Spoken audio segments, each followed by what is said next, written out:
What really happened with your host, Mike Rivero. The history the government hopes you never learn. Here is your host, Michael Rivero. And aloha, America. Welcome to our show today. It is Friday, October 26, 2018. Thank goodness it's Friday. Thank goodness it's Friday. Thank goodness it's Friday. We have a lot of stuff to talk about. There's obviously a lot going on in the world today. The phone lines are open, 800-313-9443. And we've already got a caller waiting on the line, so let's just take that phone call. Dave in Missouri, aloha. Welcome to the show. What's on your mind? Dude, this seems so much like a CIA bogus setup. I mean, or FBI. How many times? Could be FBI. How many times can we be fooled? How many times are we going to play the fool for this? Okay, so the Dems were down. Hillary and Obama, it's time for military tribunals. Who can't disagree with that? Only the leftists. And then, okay, you mail a pipe bomb in an envelope? Give me a break. This thing, and if you look at the picture that they're showing on the TV, it's clearly a composite. Check out the hairline. It's the most farcical joke. But they know people are stupid. That's the problem, Mike. They're hoping people are stupid. There's a big difference there because they know it. No, going on out and looking at the websites that are covering this story, read the public comments. Nobody is buying this stuff at all. And the polls are shifting red right now. So people did twig onto this thing. It was a desperate trick by the Democrats, and people are very angry. They don't like being treated this way. Well, it's a joke, man. And the thing is, it doesn't stop. But, I want to come back to who finances this. I want to come back to our responsibility for being part of this joke, because we carried money to finance political interests. Now, I'm going to stay out of my main conversation. You know where I want to go, Mike, don't you? Yeah, I know where you want to go, and I don't want to go there because I really want to focus on the immediate story here. So, Dave, thanks an awful lot for the phone call. We're going to let you go. Hey. Yep. What? Shit. Well, how's Claire? I mean, I wanted to talk to you for a second. How's Claire doing? Amy sends her love. Yeah, she is doing much better, and of course, she's going to be with us in hour number 3 of the show today. Well, I mean, I can't wait, except I'm going to be at work, and I can't listen. Listen, I do love you, but, there are those of us who have sacrificed our life, our credibility, our wealth, to try to educate people that you've got to buy locally owned. You've got to buy made in America. You can't support these traders who have sold your future out for, the profits of really just a tiny few at the expense of your children, your hometowns, your working family. Dave, I got something that's going to make you feel better. I've got something that's going to make you feel better. Okay. One of the crimes that this bomb suspect was arrested for was shoplifting from Walmart. So... hey, this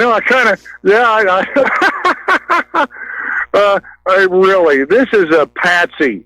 You know that. He is. This is Lee Harvey Oswald. Yeah, it's a setup here. Anyway, Dave, a real person? Let me get into this. I got a bunch of stuff I got to lay on out here. So thank you very much for the phone call, and we're going to let you go. Okay, so obviously the top story on all the corporate media today are bombs, and there are bombs or something that's supposed to look like a bomb. And apparently 4 more packages have shown up. One addressed to New Jersey Senator Cory Booker, one addressed to the former director of National Intelligence, James Clapper. Out in California, a package for Senator Harris, and one for billionaire Tom Steyer. And at the rate they're going, they're going to bring back the hashtag #MeToo. Hashtag me too. I got a suspicious package. Oh, me too. I got a suspicious package. Oh, I got one too. And you're going to have some loser off to the side here saying, I didn't get a suspicious package. I do so want to be a liberal victim snowflake here. Please, I need a suspicious package here. So anyway, and the fake news is still out there blaming Trump's violent rhetoric for all the bombs, even though we know it's the Democrats who've actually called for violence. And there have been 613 incidents of violence by liberals against conservatives. I mean, real violence, Antifa, that kind of situation that the media generally glosses over. So far, we're looking at 14 envelopes that ultimately turned out to be harmless duds. Over at MSNBC, believe it or not, Chuck Todd was out there saying that the bomb scare could be a Russian operation. I mean, that's the shark right there. Well, Chuck Todd's got egg all over his face because they have arrested a suspect, and he's a 56-year-old man named Cesar Sayoc. He goes by a bunch of different names. He claims to be Native American, and he claims to be part of the Seminole tribe. The Seminole tribe are saying they have no record of him being in the tribe, so we've got another Elizabeth Warren situation going on here. So basically, he's a resident of Florida, and you probably noticed that the graphic, the visual that's been all over the air today is this large white van. Oh, this is the suspect's van, and oh, the windows are all covered with all these pro-Trump and anti-Hillary and these right-wing propaganda stuff. There's only one small problem with that. In Florida, it is against the law to have that kind of stickers on your back and side windows. That van would have been pulled over by a traffic cop every quarter of a mile for having those stickers on the window. It's also very suspicious. The stickers are all bright. The colors are saturated. They're not showing any effects of having faded, even though it's being claimed that he's been driving this van with these stickers since April. So this feels like another phony prop out there. And let's be very honest. This is Florida, heavily Democratic. If you have a car with a Trump sticker on it, it gets vandalized. Not on this van. Not on this van. And the FBI and the corporate media are finally starting to hem and haw about how, well, these bombs are rudimentary and they could have been functional. They really could have been functional, but they're actually duds. Yeah, they could have been functional if you actually put in real explosives and a battery and a blasting cap and a clock that actually has an alarm function. This thing is a joke here. Now, the story is that they found this guy using DNA evidence. And boy, oh boy, was that quick. And the question I have is, how did they identify the suspect's DNA as opposed to people at the post office who handled the package? How did they narrow it down? See, here's the thing. When you blend DNA samples, there's no way to separate them out again. You're going to get a result that has DNA markers from two people. Now, the media is making a big deal over the fact that this guy is registered as a Republican, but somebody else found an older registration where he was registered as a Democrat. Now, my question for this is, why would he even bother registering with a political party? He's a convicted felon. He's got a grand theft auto conviction on his record. That's a felony. And in Florida, a convicted felon loses their voting privileges for life.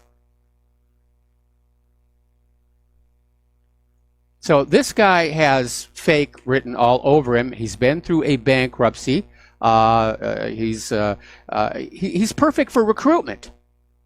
He's perfect to be recruited and turned into an asset by an intelligence agency. And somebody pointed out, interestingly enough, that what they're now calling the MAGA bomber, even though he's supposedly a Republican and he's pro-Trump and he's all this other stuff, somebody looked at his Twitter account and discovered he only follows left-wing people.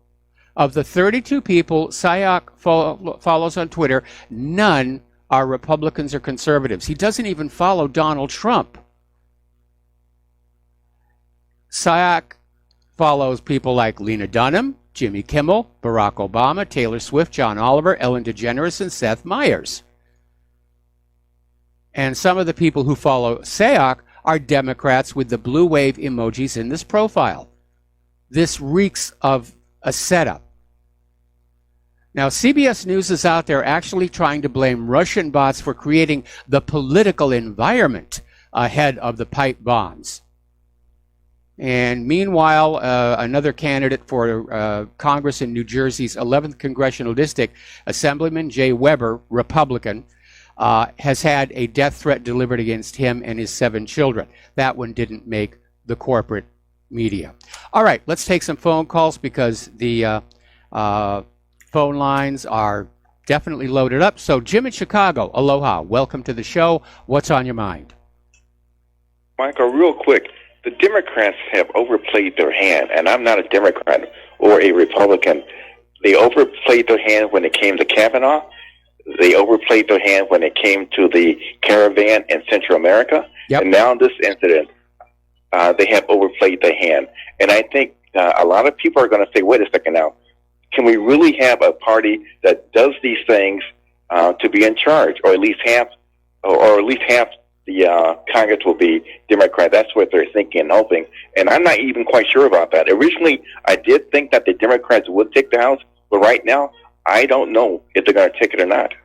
Well, they're certainly going to try and steal it. They're certainly still pushing for the illegal immigrant vote. Those are the 2 wild cards in trying to predict how the midterms are going to turn out. But the polls are definitely closing in on the Democrats right now, and even NBC News is starting to call this election a purple wave.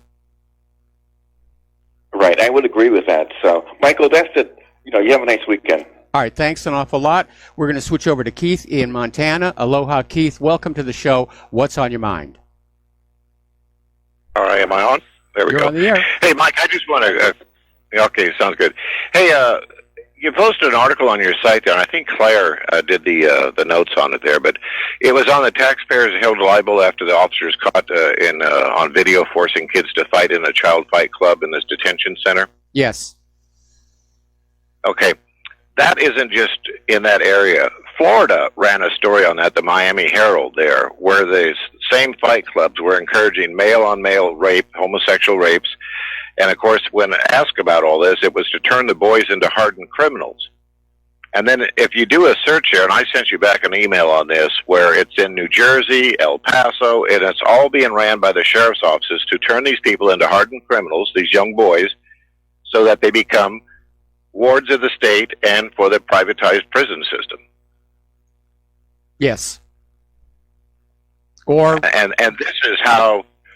Or again, these are individuals who could be recruited for covert operations. Yeah, that's just it. See, and this is how they keep crime going in this country. And it's like I say, there is no way for a child, if they do get in trouble, to try to find any way to straighten their lives out, because they don't want them straightened out, because the local governments and stuff, they strive off this crime here. And I remember this a couple of years back where I was working with a guy there, and one of the drivers had which I don't care who he was, but I was sitting there at lunch break reading the paper there, and here's his driver's name there that he had just been convicted for DUI, 7th conviction. And I was also doing some security system for the courthouse up there, and I asked the judge about that, and he says he's a cash cow. And I said, what's that mean? He pays his fines. I said, yeah, but I said, you're putting this guy back out on the streets. What if he plows into someone like that and kills their family or whatever like that? Yeah. And this is how they do it. This is how they keep local governments going. Yeah, because they're running out of money and they're pillaging the people. They've got the civil forfeiture. They've got outrageous traffic fines that have little to do with actual traffic safety. And again, it's another indicator of the coming collapse. Yeah, well, it's another one. A young Indian boy was hitchhiking from St. Ignatius to Ronan, and he was cited for soliciting. And I thought, geez, this sounds like a hooker thing like that. And then I thought, well, if that's illegal, then why don't they take all these movies called The Hitchhiker off? Yes, absolutely. Anyway, have a good day, okay? All right, thanks an awful lot. We're going to let you go and switch over to Kevin in West Virginia. Aloha, Kevin. Welcome to the show. What's on your mind? The first thing, we shouldn't be calling this guy a bomber. We should be calling him a hoaxer, because all of these hoaxes, and I'm curious to know, what is this actually distracting from? Is this distracting from the caravan? coming, or the invasion force that's coming out from Mexico? That's or definitely what is one this, of what the is this- agendas at work, because that migrant caravan has also backflashed onto the Democrats, and they don't want the voters thinking about it, because immigration is a hot button issue with the American voters. So we're going to be talking about that here in just a little bit. But I think it really was an effort to try and counter all the negative publicity from these 613 known physical attacks by liberals against conservatives by saying, oh, look, we have 14 envelopes. We have 14 envelopes. See, we're the victims now. You've got to feel sorry for us. And if you look at anybody who's talking about this circumstance, what do they always say at the end? Get out there and vote. Get out there and vote. This is clearly a political operation.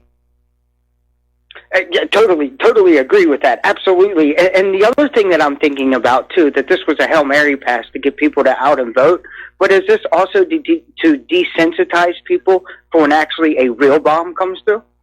Well, it's going to have that effect, whether that's intended or not. And I remember right after 9/11 when everybody was on a hair trigger alert because of the anthrax mailings. And I was working in an office building where the authorities were showing up because somebody had called in and said that there's a pile of anthrax in our little break area. It was actually somebody had dumped some coffee creamer. But after a while, it just sort of burned out. Again, it's important for people to realize these were not real bombs.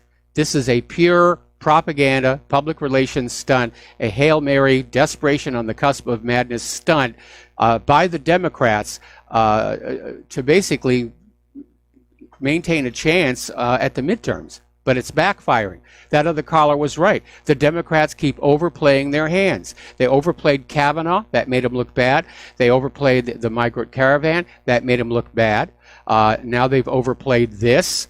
And a lot of people out there are very angry at the obviousness with which they're being propagandized. And angry people don't tend to vote for the party that they suspect is the one hoaxing them. Sure. I mean, and the other kind of thing that kind of sent me red flags too. I'm in Eastern time. This story was released at 12 o'clock on a Friday. I think this is going to be buried by Monday because they don't want it out there. I think you may be right. They obviously they realized people weren't buying the reality of the bombs, so now they've ginned up this patsy. Oh, we have an arrest. He's going to go away for 50 years, and by Monday, yes, the story will be gone, and we'll be into some other distraction. Sure. That's all I have for you, Mr. Mike. I hope you have a great, wonderful day, and give Miss Claire the best. I certainly will. Thank you very much, and we're going to switch over to Mark in North Carolina. Aloha, Mark. Welcome to the show. What's on your mind? Hey, Mike, I just want to let you know, I just called about a half an hour ago. I called my Congressman, Mark Meadows, here, and I told him, well, I didn't talk to him. I talked to one of his aides or interns, and I told him, I said, you know, you cannot believe stuff like this. You got to start calling these people out. Meadows wanted to have Rosenstein in there to testify, and Rosenstein did it behind closed doors, and, you know, and I told him, no, you should have had him. You should have had him up there for contempt of court, and that means you should have put him in contempt of Congress, and you should have put him in jail, because the FBI, Justice Department, cannot be trusted. And then I see Trump, and I complain. I said, Trump is just showing he's either stupid or he's compromised by going along with this nonsense and saying, well, this might hurt the red wave and praising the FBI and law enforcement and all that. They don't need to be praised. They're probably behind this. And then you got this sheriff, the sheriff of Coward County, or better yet, Sheriff Stand down there, Israel. And I said, don't you think that doesn't smell the high heaven? By then I knew the guy had an arrest record, a mile long. He did. Mark, I got to put you on hold. We got to take a break for commercials. Don't hang up. I'll come right back to you after these few words. Aloha, America. Welcome back to our show, and we're still talking with Mark in North Carolina about this very hastily put together hoax being foisted on the American people. Again, the Democrats are getting desperate. Their entire strategy for survival depends on being able to take control of Congress and shut down all these investigations that have been going on. Mark, are you there? Yeah, I'm right here. Yeah. Yeah, like I said, I talked to the congressman's aide there, and I told him, there's no way this is believable. This is not even a good put on. And I said, you cannot trust the FBI. The FBI is probably involved. And I went again over what happened at Cowers County there with Israel. And when those people exited, the four people in SWAT gear or some kind of military gear exited the side door there at the schoolhouse and went into that pickup truck or van, I forget. And they had all their gear with them. And then finally they wind up letting cops go into the building. And then surprise, surprise, it's this guy Cruz, they say, did it. I mean, I said, you cannot keep believing these people. You got to start really investigating and finding out what's going on. Hey, it's the same thing with what happened in Vegas there with the other crook there of the sheriff, Lombardo. Yep. They cannot keep, people are not believing this. Maybe a few people that still watch, well, I shouldn't say a few. Unfortunately, a lot of people still get the news from mainstream media or corporate media, as we call them, not from independent media. Yeah, but less and less every day. They're losing their audience. Yeah. Yeah. So more and more people are understanding what's going on, and yet they keep it up. And Trump, I hate to say it, but Trump, I really believe he's either an idiot or he's compromised. Okay? He knows what the FBI tried to do to him. He knows what the CIA tried to do to him, the so-called intelligence community. He knows all this, and he keeps praising them, saying, oh, they're doing a great job. And no, they're not doing a great job. They're a bunch of crooks. They want to take away our freedoms. They're not working for the American people. They're working for the New World Order. Okay, They're well, globalists. okay. Trump right now is looking at a midterm election less than 2 weeks away. And he knows that if he says anything to question the story that's being put out by the Democrats, they'll savage him. The corporate media will go after him. So he's taking the high road, talking about unity. It's the best thing he could have said. In fact, it's the only thing he could have said. As far as him being compromised, I think that's very obvious. As far as him being an idiot, well, the two are not mutually exclusive. And like I said, he's been a tremendous disappointment. Of course, when I was on his side in 2016, it was mostly about keeping Hillary out of that White House. Yeah, but I supported him during the and I think you did too, if I remember right, during the primaries too, Yes. because I figured he had the best chance of beating her, and he was saying things I really liked.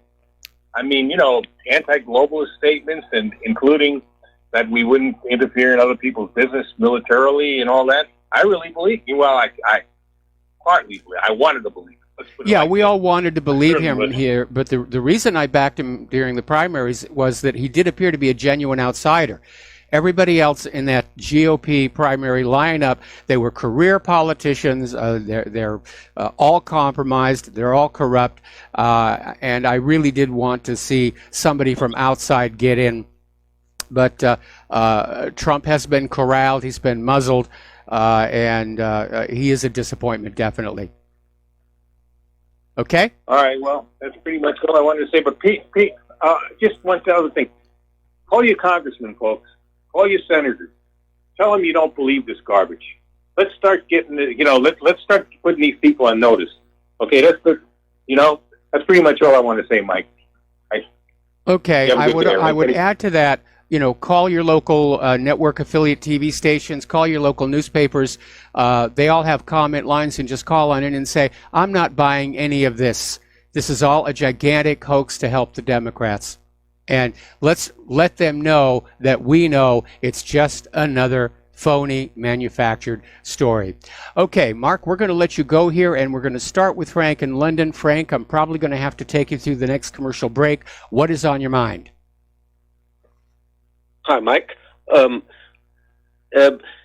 once, just for once, I kind of agree with the tactics Trump is using with the forthcoming midterm election. He doesn't want to go in there like an attack dog. You have to be kind of careful what you say so you don't get, public perception wrong and that sort of stuff going on.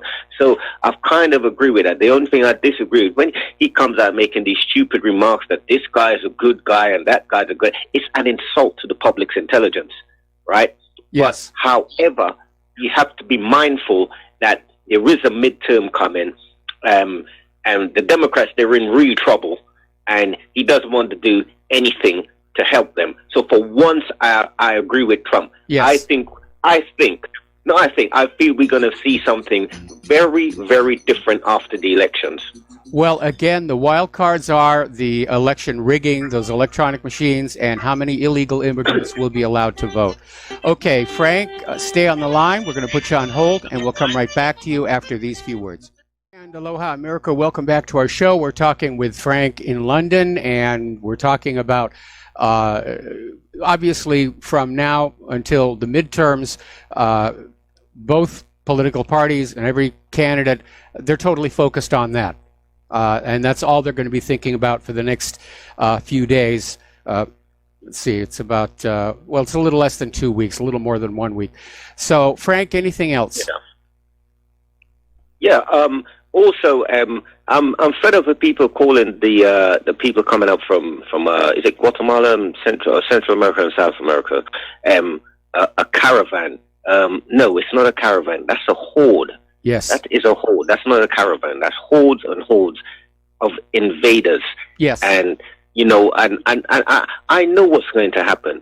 And I'm telling you, if Trump doesn't do anything about this, right, I guarantee you, after the midterms, whether they take back the House or not, he would be a one-term president, definitely, because his popularity apparently is at an all-time high.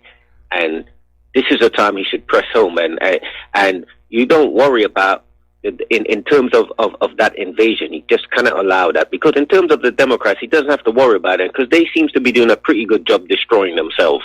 So that's okay. They can go ahead with that, but he needs to do something about that, because as much as I can feel sorry for people, those people looks pretty healthy.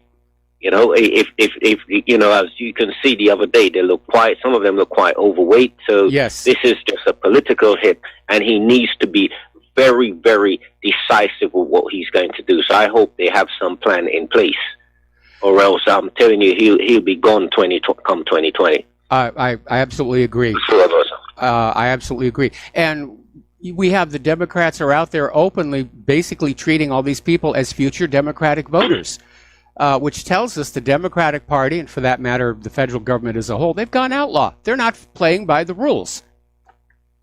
We have all these laws and rules set up. We have the Constitution, we have the Bill of Rights, we've got Title VIII, and they're all being ignored. It's just, get the bodies in, get them registered to vote. Doesn't matter if they're legally entitled to vote. Just get them in there, get them voting Democrat.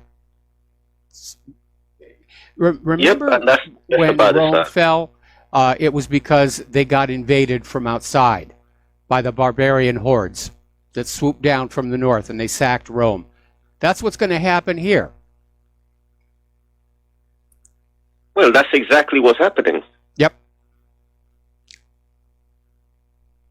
Okay? Okay, Mike, thanks.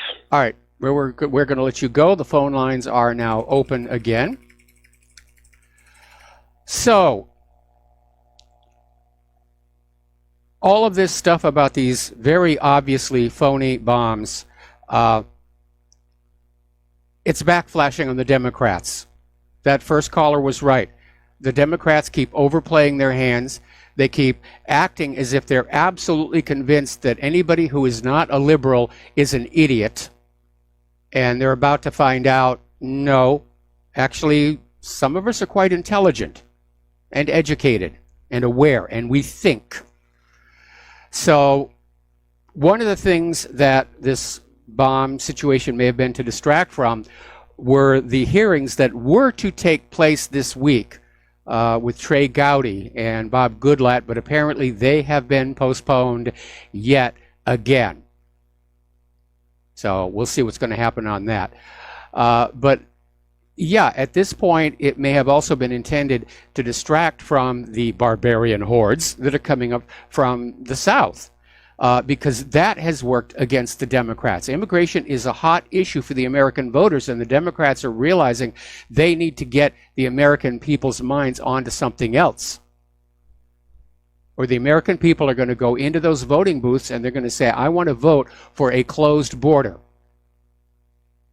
So that may be it. Now, Judicial Watch, along with everything else that they're doing, they're involved in looking at this barbarian horde, and they're saying that there are people inside this so-called migrant caravan that are coming from all over the world. Now, originally it was being presented, oh, these are poor people from Honduras. They're fleeing the terrible conditions in their country. And then it started leaking on out. There were Africans in the group. There were Bangladeshi. There were people from India. And Judicial Watch is saying it's everywhere. People are apparently coming in from all over the world, and Mexico's just letting them come on in and join this caravan. Now, we're being told that Trump is preparing an executive order to ban all Central American migrants, even those seeking asylum, from entering the U.S. via Mexico. And he has the right and the authority to do that, because the way the asylum process is supposed to work is you apply for asylum while you're still in your home country. You don't just step across the border and say, give me the paperwork. It doesn't work that way. You have to go to a U.S. embassy or consulate and say, I wish to apply for asylum in the United States of America. And you fill out the paperwork there, and it is reviewed, and somewhere down the road it is either accepted or rejected. That's the way it is supposed to be working. And apparently a lot of people around Trump are trying to say that you can't really do that. I mean, you can't do any of these things here. That's not true. And I hope that whoever monitors this show for Donald Trump is going to pay attention to this next part, because Title 8, Chapter 12 of the U.S. Code, the section on inadmissible aliens, lays it right on out. Trump has the right to totally shut down the border. Whenever the president finds that the entry of any aliens or of any class of aliens into the United States would be detrimental to the interests of the United States, he may, by proclamation, and for such period as he shall deem necessary, suspend the entry of all aliens or any class of aliens as immigrants or non-immigrants, or impose on the entry of aliens any restrictions he may deem to be appropriate. That is the letter of the law. Trump doesn't need permission from anybody. But recently, the Supreme Court reaffirmed the president's authority, because remember when Donald Trump was banning immigrants from countries that are known to be terrorist havens, and of course it was misnamed by the corporate media as a ban on Muslims. Well, even if it was a ban on Muslims, Trump has the authority to do that. But there was a case brought from here in the state of Hawaii, saying, Trump can't do that. Trump can't do that. And the United States Supreme Court said, oh, yes, he can. He can definitely do that. All right, let's take a couple of phone calls. Laura in Michigan, aloha. Welcome to the show. What's on your mind? Laura, are you there? Okay, I guess we lost Laura. Let's switch over to Joe in Tennessee. Aloha, Joe. Welcome to the show. Hello? I'm here. Okay, is this Laura? Laura? It's Laura. Okay, Laura, welcome to the show. What's on your mind? I was going to give you two immigration facts. One is Dr. Patty Doyle said last night that polio that's going around in the United States, and that's strictly from the Somalis and the Muslims, because they have poor hygiene, poor bathroom hygiene. The polio virus lives in the intestine. And she said, if your kids are going to school with these Somalis or Muslims, get them out for their health's sake. Because these people do not have good bathroom hygiene. And it is polio. They're trying to say it's polio light, or giving it some other name. It's actual polio, she said. Okay. So you got to remember that. And number two fact, according to ChristianMediaNetwork.com, on their newscast, they said that last year in California, the number of illegal alien anchor baby births rivaled that of the total births of 14 of our states. Yes. And in a lot of cases, the taxpayers had to pick up the cost of the maternity services. I mean, it's completely out of control system. It's completely out of control system. I just want people to think about that. And I think it should be gotten out about this polio, this actual polio. Well, I've been talking about that for a while, not so much in context of the refugees and immigrants, although there's no question they are reintroducing diseases to this country that were previously eradicated. But there may be a link to the polio vaccine because they've had problems with that before, and that may explain why they're trying to say, don't call it polio, call it this, whatever it is they're calling it, AFD or something like that, something myelitis. Right. Okay? Right. Okay, thank you. All right, thank you, and we're going to switch over to Joe in Tennessee. Aloha, Joe. Welcome to the show. What's on your mind? Hey, Michael. I always hear these pundits on TV, and they always bring up, like, the different groups of people, and one they keep bringing up are, like, educated white women. And what does that mean? I mean, does that mean they went to college and got indoctrinated? I mean, because most of the educated people that are so-called educated people, they don't think for themselves. They're indoctrinated. Look at these people that take women's studies and these radical feminists. They don't think. They're just indoctrinated drones. And when I hear them bring it up, I always kind of snicker. And what made me call is I heard you said, like, think. And that's what brought it into my mind, is because, you know, a lot of these people that are so-called educated, they go to these universities and they're not taught to think for themselves. They're told to be parrots, and they're told to who the bad guys are. They are so indoctrinated. It's really sad that the education system in this country has gotten so radicalized and polluted by socialist, communist Marxism. And when I heard this lady talking about the bad things about immigration, yeah, you have to understand that the people that want immigration want this bad stuff. They're trying to destroy this country and using immigrants as their shock troops. They want people to come in this country with low IQs. They want people to come in bringing diseases. They want them bringing crime. These people that are behind flooding our country with immigrants want this country destroyed. And you have to understand that principle. You have to get that first in order to understand what you're dealing with here. This is the face of evil. These people hate America and what it stands for, and you have to understand that. They think all day, every day, they think, how can I destroy this constitutional republic today? And if they have polio, more the better for them. They want that.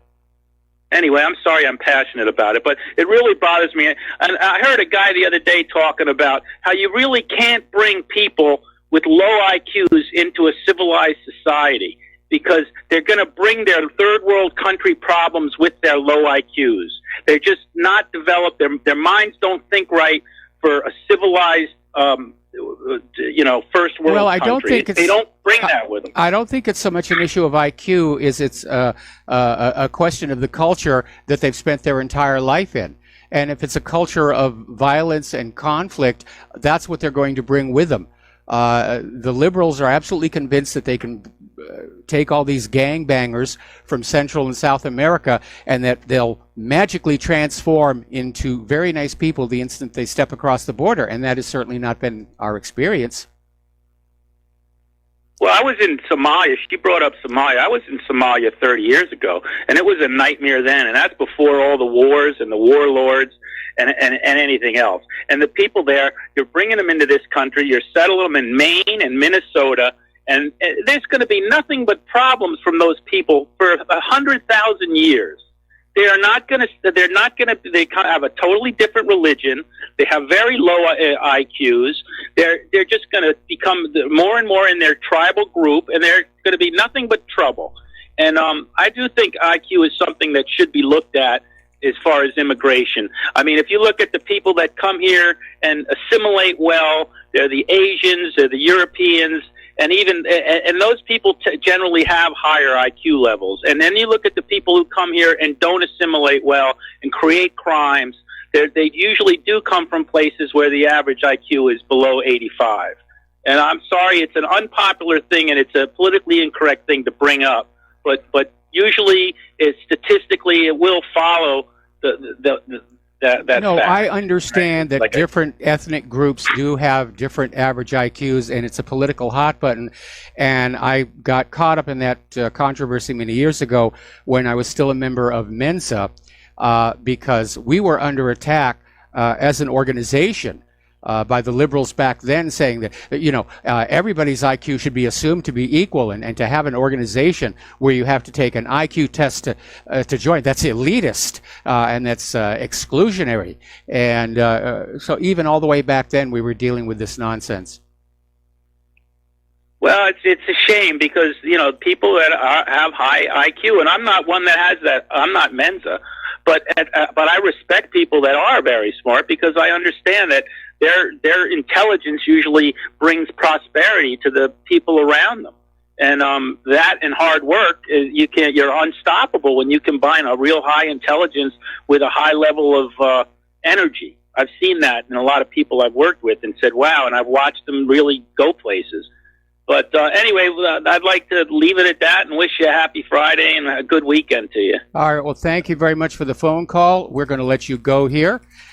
And we're coming up on another commercial break here. Now, the director of the FBI has just issued a statement saying that even though the devices that were in those envelopes sent to prominent Democrats may look like poorly made TV props, they weren't. They're not hoax devices. They're very real. Take my word for it. I mean, we're at the FBI. We would never lie to you. And if you believe that one, I have some of Saddam's nuclear weapons to sell you on that, which I guess obviously the FBI is listening to my show or reading my website. So greetings to the FBI. Nice that you're checking in on us here. And yes, they are hoaxes. Apparently, Guatemalan authorities have rescued a group of miners from, and that's children, not gold miners, silver miners, but underage children, from human smugglers in this caravan. And apparently the people who were smuggling them have now been arrested. The children have been taken into custody and are being provided with food, water, and medical attention. So there's a lot of bad things going on with this caravan.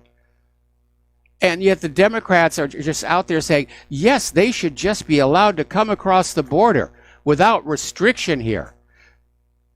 But if you import the third world into your country, you're going to have third world problems.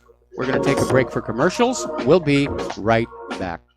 And aloha, America. Welcome back to the show here. We're talking about the barbarian hordes approaching our country from the south here.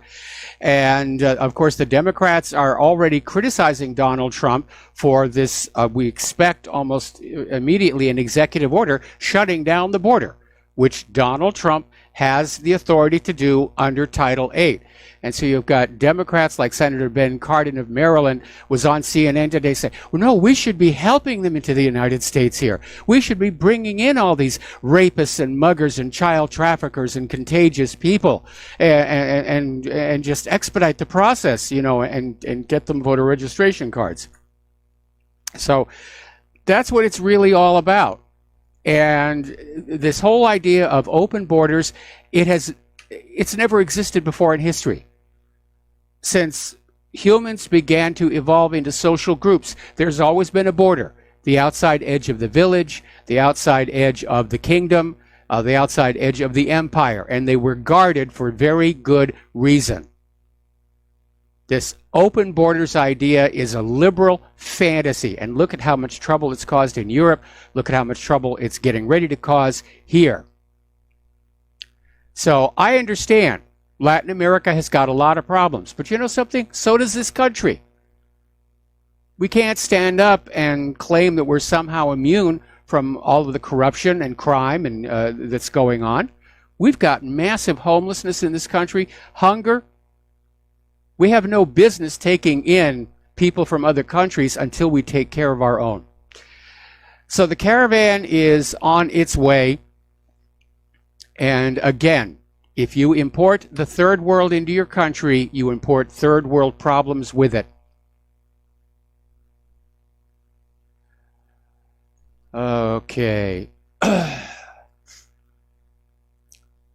Let's see. Somebody wrote on in to say that the migrants could actually apply for asylum in the United States from any country outside of the United States, which means they could apply for amnesty, or rather asylum, inside Mexico.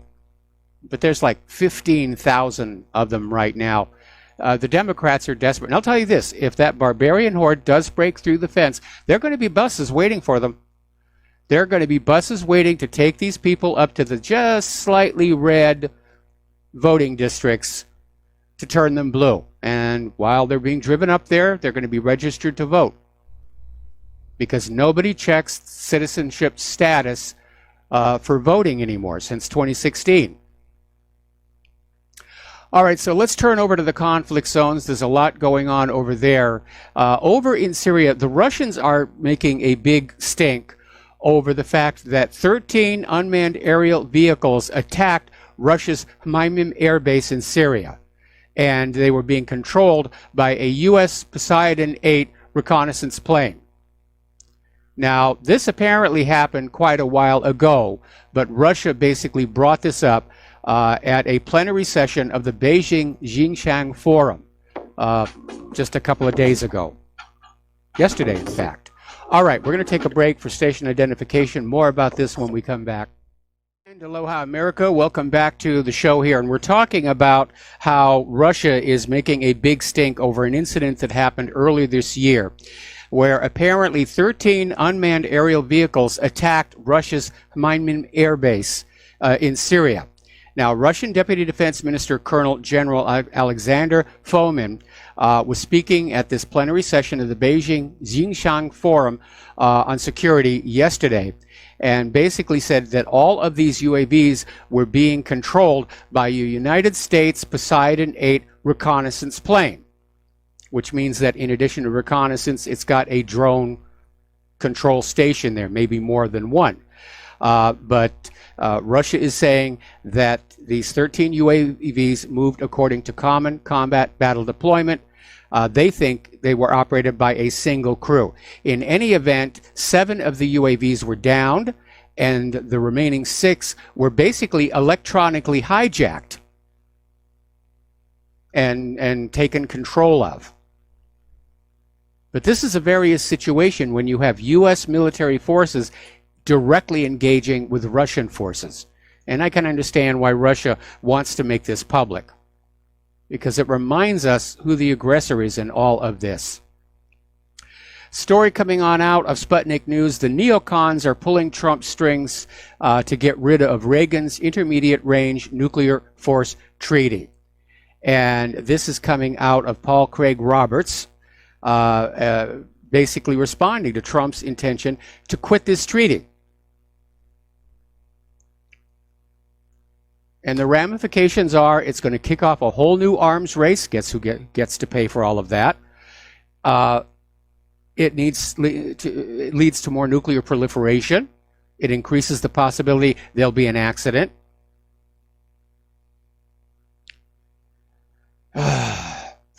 So apparently a top Russian official, chairman of the Defense Committee of the State Duma, Vladimir Shamanov, is basically saying there'll be no chance the INF will be renegotiated, because that's where Trump is coming from. The old deal was bad. I'm pulling out. I want a new deal, which will supposedly include a lot of other countries that never signed the original INF, which was basically between the U.S. And the Soviet Union. So it's going to be another disaster. Trump's going to pull out of a treaty. There's going to be no replacement. What's Trump going to do? Hit Russia with more sanctions? Meanwhile, Greece is raising a complaint, if you will. Apparently, surveillance unmanned aerial vehicles from Turkey are flying over the Greek Navy in the Mediterranean region, including parts of the continental shelf of Greece, which Greece considers to be their sovereign territory. So I don't know what Turkey is thinking about, But apparently Turkey is escalating in the eastern Mediterranean. And Greece is dealing with this diplomatic dilemma because Turkey sent a seismic vessel to the eastern Mediterranean to allegedly explore the existence of natural gas deposits. And after the incident, Turkey sent 3 frigates and 2 patrol ships to protect the movements of their seismographic ship. Now, the Greek Navy had sent a radio alert. You are in our territory. But Turkey seems to be pushing tensions by sending this vessel to operate in what is clearly Greek territorial waters.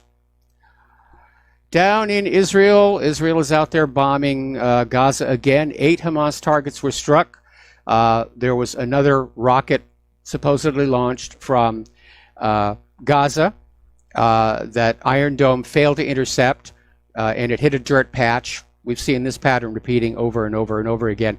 Israel's trying to save face by saying, well, Iron Dome wasn't really designed to deal with these little tiny rockets that are coming out of Gaza. And they're actually correct, because these rockets coming out of Gaza, they're not really guided, and they're not particularly stable. And they do have a tendency to corkscrew through the air, which means a predictable ballistic path is impossible to calculate. Apparently over in Hebron, at the Nada Basic School for Boys, the Army, for some reason, just invaded the school, surrounded the school, and fired gas bombs directly into its campus. And the children were suffering tear gas inhalation. No explanation for why they did it, but that's what they did here. French President Macron is pushing Donald Trump to reveal his Middle East peace plan. And he's saying if he doesn't do it after the upcoming midterm elections, that Paris has their own plan ready to move forward. This is coming from the Foreign Ministry's political director, Alain Ushpiz.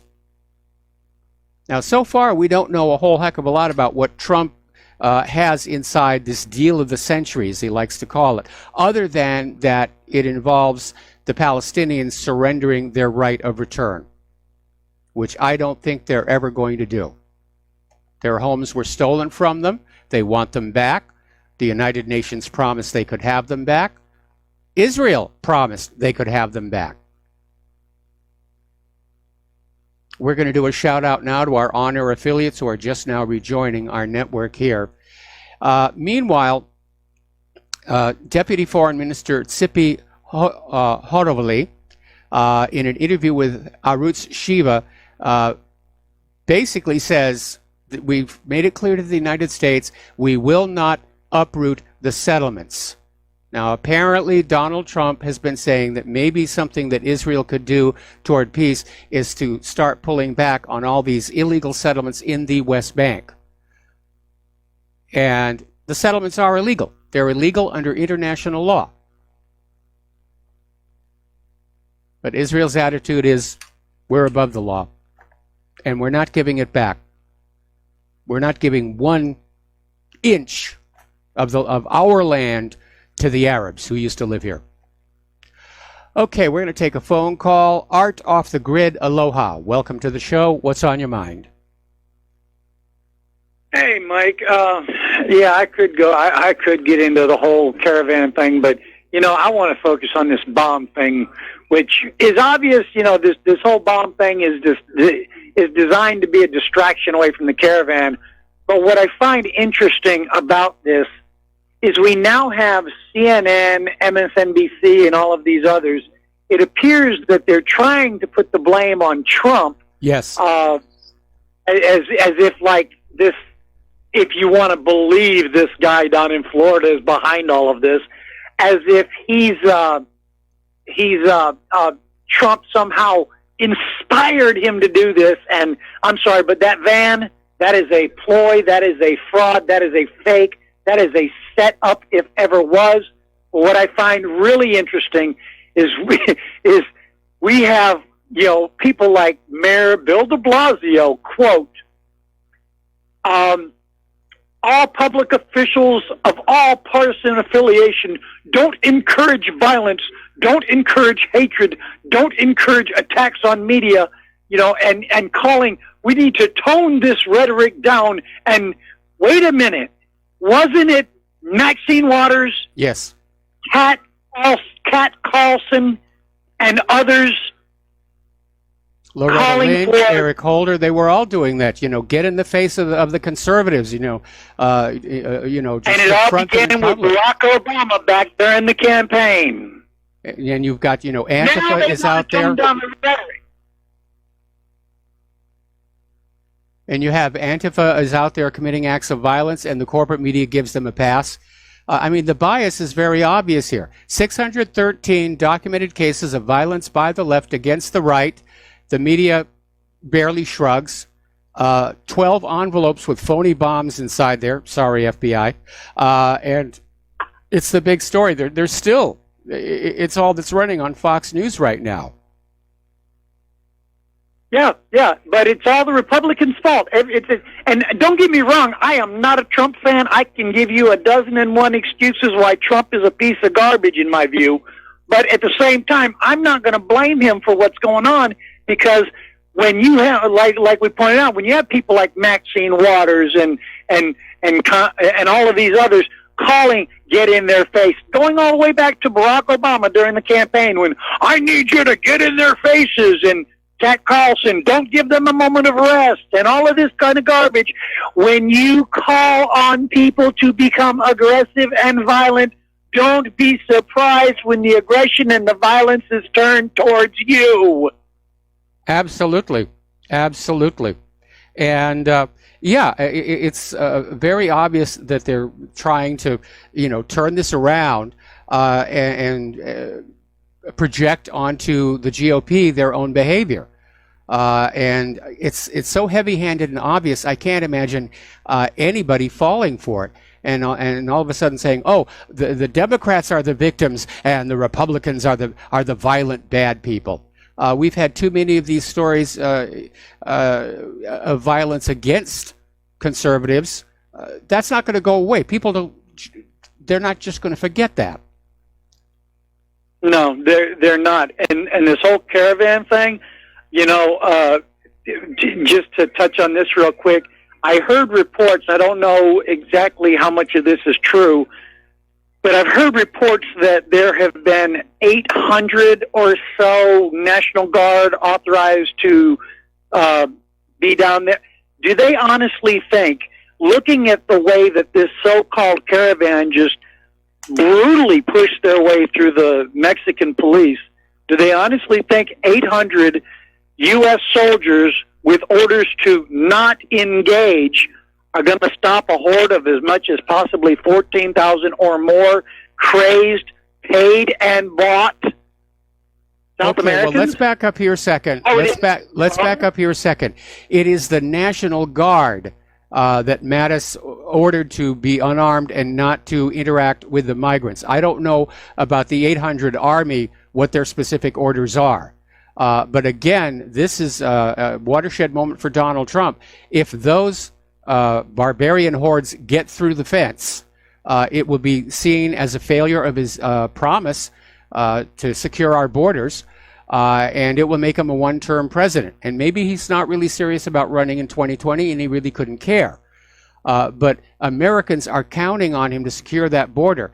And what the Democrats are hoping is that they're going to get through that fence before the midterms, because then they can campaign on that.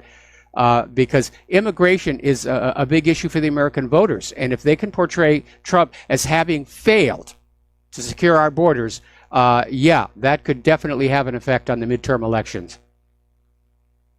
Well, I find it hard to believe, if they have all those National Guard down there who are told not to engage, it doesn't make a whole lot of sense to send 800 Army with orders to engage. That doesn't make much sense right there, because you're going to have 800 armed Army engaging while however many National Guard are just kind of standing there twiddling their thumbs. That doesn't, being ex-military myself, that doesn't make a whole lot of sense, Mike. No, it really doesn't. It really doesn't. And they should be arming those National Guardsmen right now and changing their orders. And even so, it's nowhere near enough. 2,000 is not going to be enough. They should have 20,000 armed military on that border. And the longer Trump waits, the worse it's going to look. Yep, absolutely. And I wanted to ask you something. Have you heard? I heard something about this the other day. I don't, or earlier in the week. I don't remember if it was on your broadcast or on with John Statmiller.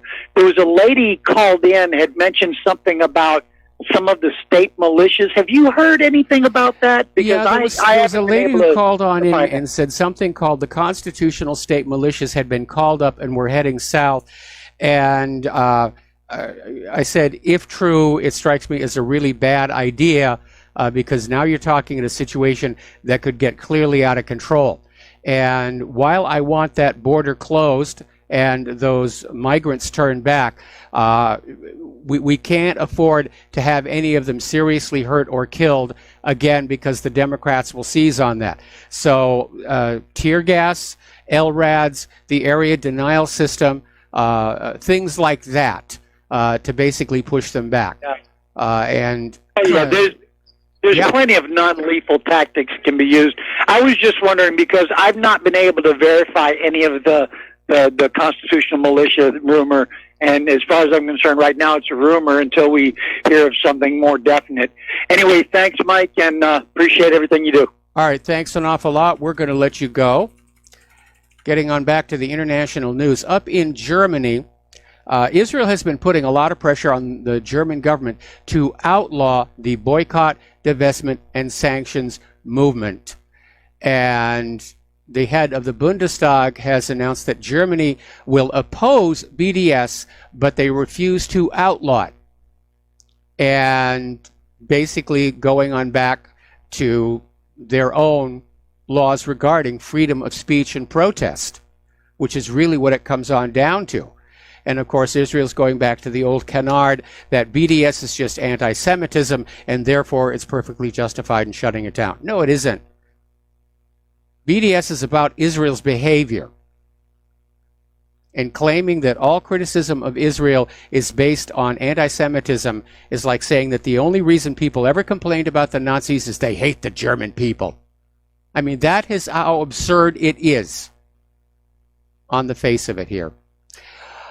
Okay, the Forward is reporting that a hugely popular pro-Israel speaker and writer, Hen Mazig, may have worked as an Israeli secret agent on college campuses, and in so doing may have violated U.S. espionage laws.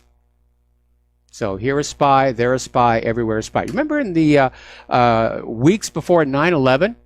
The FBI uncovered the largest foreign spy ring ever caught operating inside the United States of America. Hundreds of people were working for Israel. And according to a U.S. official quoted in Carl Cameron's 4-part story on 9/11, some of those known Israeli agents, there was evidence linking them to 9/11. But what that evidence was classified by the U.S. government. Okay, getting onto the military here. The Heritage Foundation is out there with a new report saying that the U.S. Navy needs more ships. They need a larger fleet. And so, yeah, let's just start building more ships here. They want to see a 12% increase over the Navy's current 30-year shipbuilding plan. And it's only going to cost another $4 to $6 billion annually to get to 400 ships by 2039. Okay. That may not be practical. Apparently up in Canada, there's a defense company who has agreed to pay $3.5 million to settle allegations that it knowingly sold defective helicopter landing systems for U.S. Navy warships. Now, based in Ontario, Indel Technologies produced what's called the RAST system, which is attached to the flight deck of Arleigh Burke-class destroyers since the 1970s. And if the sea is rough and the weather is bad, rather than try and have the pilot land the helicopter, somebody goes on up and puts this hook on the corresponding hook on the other side of the helicopter. The pilot pulls up on the collective to keep a strain, and the helicopter is simply winched down onto this trolley, and then the trolley takes it into the ship's hangar. And it's required to have a specific type of steel that offers strength, corrosion protection, and ruggedness. And apparently somebody at this company said, well, we can save a little bit of money going with a cheaper steel. And they got caught doing it. They probably made a lot more in profits than they're having to pay back. But again, somebody needs, if we're going to have a military industrial complex, it's got to be cleaned up. It's totally out of control. And we're coming up here on yet another commercial break. So when we come on back, we're going to be talking about our domestic political situation. There's a lot of interesting things going on. So stay tuned. We'll be right back. And aloha, America. Welcome back to our show here. And turning to our domestic politics, even NBC is admitting that the so-called blue wave appears to be turning purple. Now, as you know, early voting has started in 25 states. The turnout is overwhelmingly Republican. And I think it's significant. Apparently, down in Florida, there's a very tight race there that got even tighter. The Republican candidates' poll numbers are going up. The Democrats are coming down. And the Democrats did it to themselves. They didn't actually have any ideas for the American people. The Democrats made themselves into the party of the men who want to use the ladies' room and foreigners who just want to walk across the border and enjoy the country that we, the American people, built. And that's a hard sell right now. Now, there's a story that's coming on out from governmentslaves.info, and this goes back to the Brett Kavanaugh confirmation. And apparently NBC News knowingly withheld crucial information that undermined the allegations by Swetnick, the Avenatti client who accused Kavanaugh of spiking punch bowls at house parties so he and his buddies could engage in serial rapes. And NBC had this exculpatory information all the way back on September 30th. They're now admitting that they did have it. And NBC didn't want you to know. Because after all, NBC's News is not in the business of telling you things. They're in the business of telling you what to think. That's their job. Just sit there and we'll tell you what to think, and all will be well. Okay, looking at the economic news here, was a bad day on the stock market. They did not get their traditional Friday happy ending. A lot of people thought after yesterday's bump up that the declines were over, but the Dow ended 296 down, the S&P down 46, NASDAQ down 151. So I can imagine the investors are getting a little bit nervous. At one point, the Dow was down over 500. So Deutsche Bank shares are dropping under $10 a share. They've had all kinds of problems and scandals here. Gold is gaining. Apparently it gained nearly 1% as the global stock markets continue to fall. Over at Kitco News, they're basically talking about a suggestion coming out of the New York-based International FC Stone saying that gold should replace U.S. Treasuries as the ultimate risk-off asset. Now, back when Bretton Woods was still in effect, U.S. Treasuries were considered as good as gold because they were backed by gold. But Richard Nixon ended that. And now we know there is a Treasury bubble. They printed up more Treasury bonds than can ever be redeemed. And so we're starting to see these experts saying maybe the Treasury isn't such a rock-solid secure investment anymore. maybe it's time to start thinking about gold. All right, we're going to take a phone call from Al in Canada. Aloha. Welcome to the show. What's on your mind? Hi, Mike. I hope you're doing well.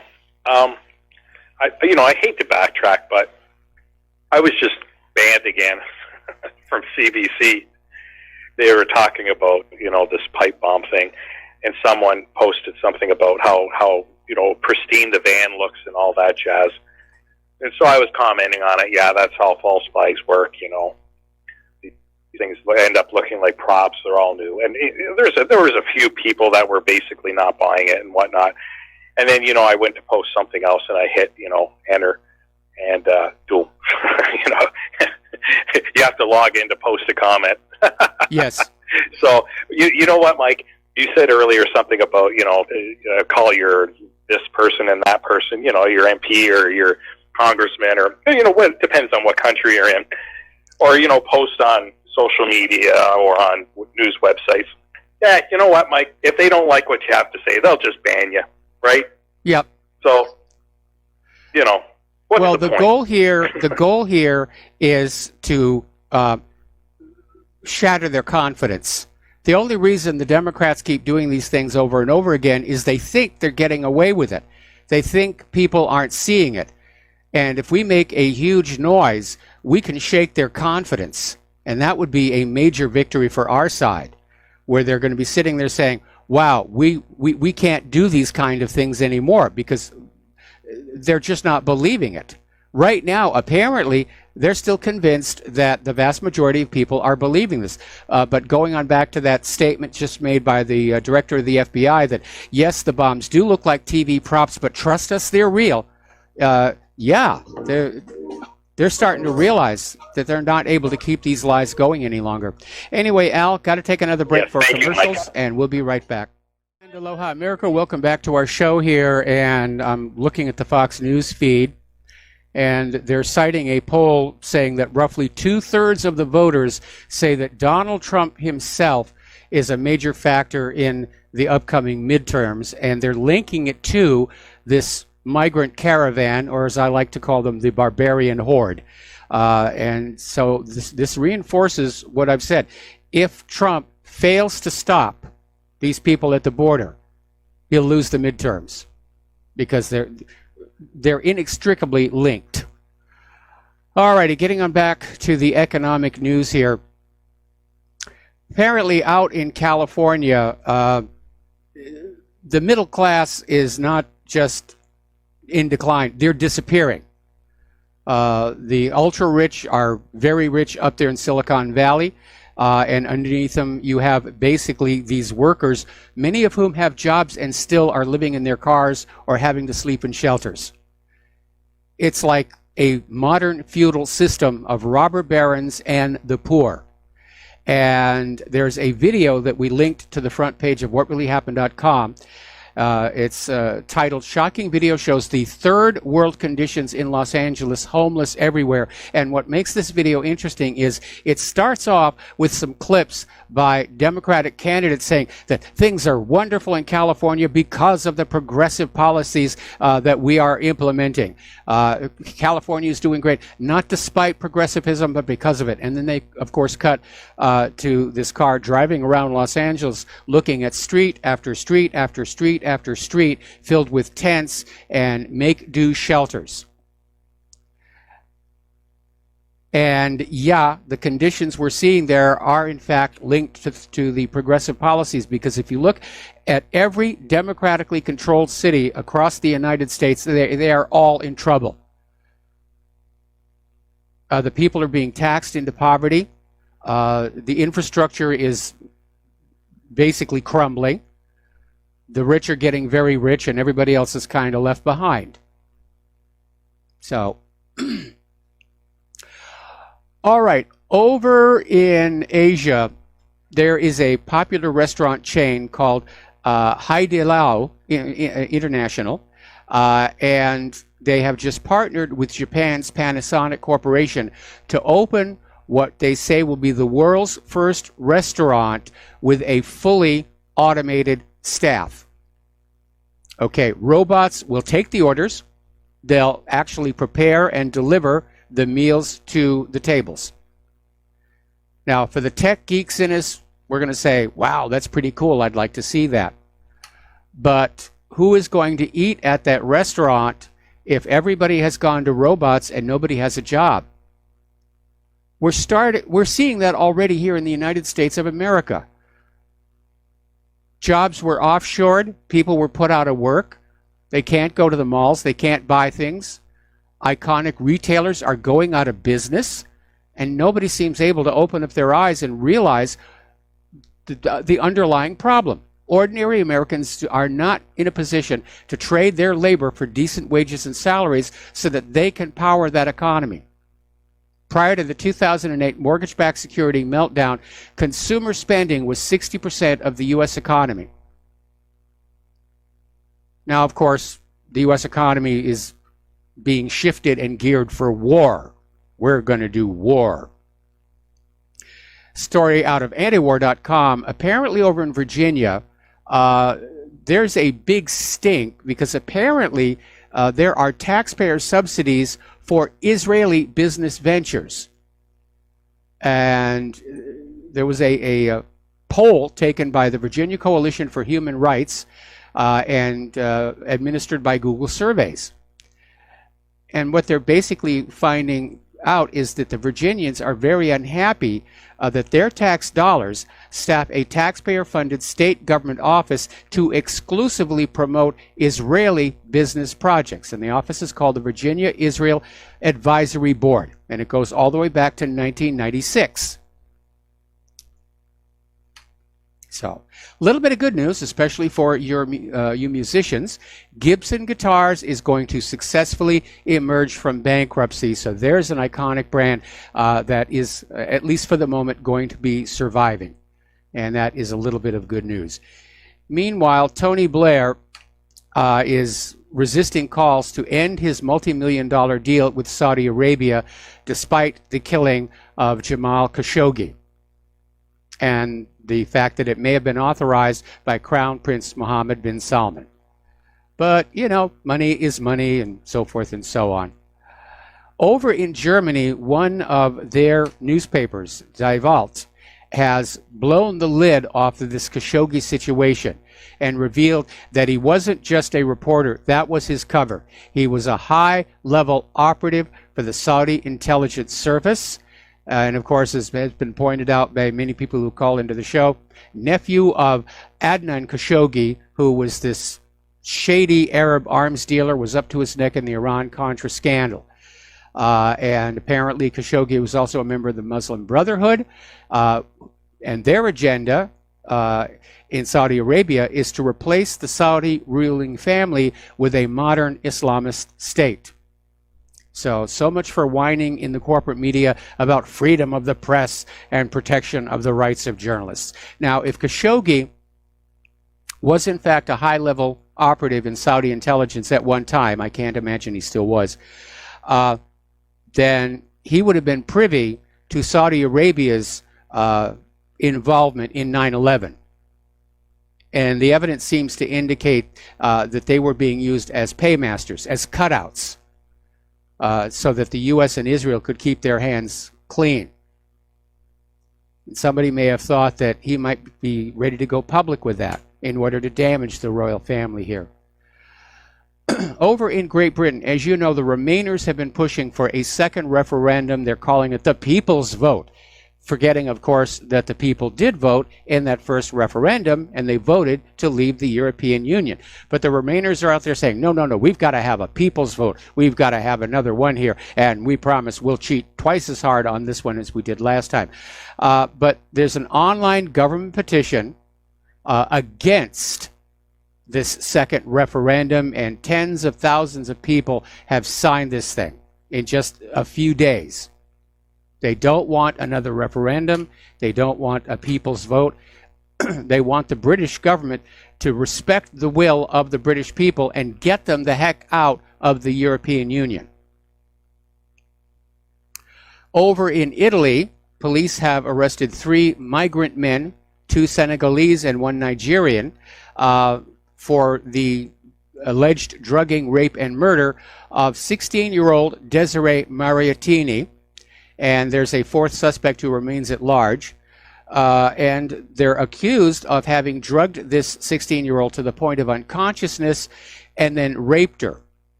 And she was abandoned in a known drug den in Rome's San Lorenzo area. And the reason everybody is so concerned is apparently these migrants gave her enough drugs to basically, they knew it would be fatal. Again, if you bring the third world to your country, you're bringing third world problems to your country as well. Okay, apparently up in Sweden, the demographics are definitely shifting, and native Swedes may soon be outnumbered by the migrants pouring in from those open borders. Meanwhile, the populist far right in Sweden is surging because everybody's just sick and tired of this open borders nonsense. Okay, getting into political correctness and how you identify and all this other nonsense. This one really takes the cake. And this is another video that's linked to whatreallyhappened.com. There is this black teenager. She identifies by her first name, Treasure. She's 16 years old, and she insists that she's white, and then trashes black people in this viral video. She's insulting black people, insisting that she's white. And she said at one point in the video, "It made me feel good to put down an African-American person because it helps them stay in their place." And she says this to the camera with a straight face. This is a very, very confused individual. And this is what you get from all this liberal nonsense of you can identify as white or black. Remember, there was that liberal lady who'd been claiming she was black for a long time, and it turned out she was actually white, just did a lot of tanning. So, okay, earlier today there was a story going around the web, went viral, that Paul Craig Roberts' Twitter account had been suspended. Well, there was an account on Twitter in the name of Paul Craig Roberts, and it was suspended, but that's not exactly what happened. Apparently, Paul Craig Roberts does not use social media, but somehow came to understand there was a Twitter account operating in his name, and he requested it be taken down. And he says he never gave anybody permission to operate a Twitter account in his name. And that's something else you have to look at on social media. Fake accounts set up in your name to make you look bad. And it's happened to me a few times. Now, getting on back to that caller who said they were banned again. Over at Facebook, they're trying to discourage people from transitioning to other social media platforms. Now, there's a new social media platform out there called Minds.com. And according to this article, they were trying to help a friend move from Facebook to Minds via the Facebook Messenger app. But it keeps blocking the messages anytime the message includes a Minds.com link. And the only way you can get it through is if you have to fill out a CAPTCHA to show that you really wanted to tell somebody about the site. So it's not exactly a block, but it's definitely an interference. They're trying to discourage people from leaving their platform. Too bad people are leaving the platform here. Now, we mentioned this, I think, well, earlier in the week, but it bears mentioning yet again. Apparently, Twitter is now removing accounts that tweet any material from Alex Jones and InfoWars. And apparently, CNN actually did report on this, the permanent suspension of 18 accounts, and Twitter admitted it to CNN. Yeah, we're sure. And it's our system, and we're a private company. We can do whatever we want, unless they refuse to bake a gay wedding cake, and then all heck is going to break loose here. Over at Microsoft, they're having a lot of bad days. As you know, they had their Windows 10 October 2018 update on the 2nd of this month, and then had to pull it just a couple of days later. The October update is still not re-released, and a lot of people are thinking there's not going to be an update until November. And this article, which is over in ZDNet, is saying, where's the problem and will it happen again? Well, the problem is twofold. First of all, Microsoft, to increase their profitability, is cutting back on staff. They rely on volunteers to help debug the Windows. They'll send out a pre-release version. People will play with it.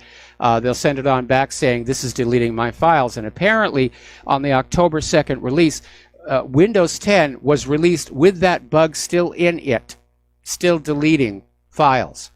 The other problem is that unlike the earlier operating systems we saw in the golden age of personal computing, modern operating systems have become so complex, even the companies that create them seem to be failing to be able to adequately maintain and manage them.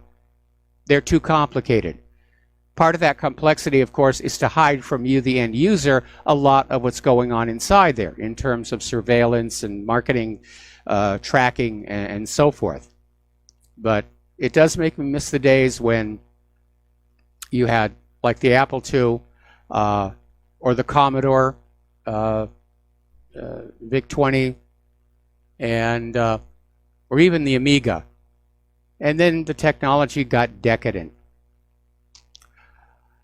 All right, over at Cathay Pacific, they have had a hack, and the personal data of up to 9.4 million airline passengers has been revealed, including passenger names, nationalities, date of birth, phone numbers, email addresses, physical addresses, 860,000 passport numbers, 245,000 Hong Kong ID card numbers, frequent flyer program membership numbers, customer service remarks, and historical travel data. And some 403 expired credit card numbers were accessed, and 27 active credit card numbers were accessed, but without the CVV numbers, which means the cards are pretty much useless. But it's open season out there, and nobody seems to want to do anything about it. Is this really just organized crime gone virtual? Or is this the total information awareness program run amok? So as you know, we're heading into winter. We're starting to see a lot of snow over the northern hemisphere. And apparently some of these end-season football games are being played in the snow. Now, Britain could be looking at a white Halloween next week.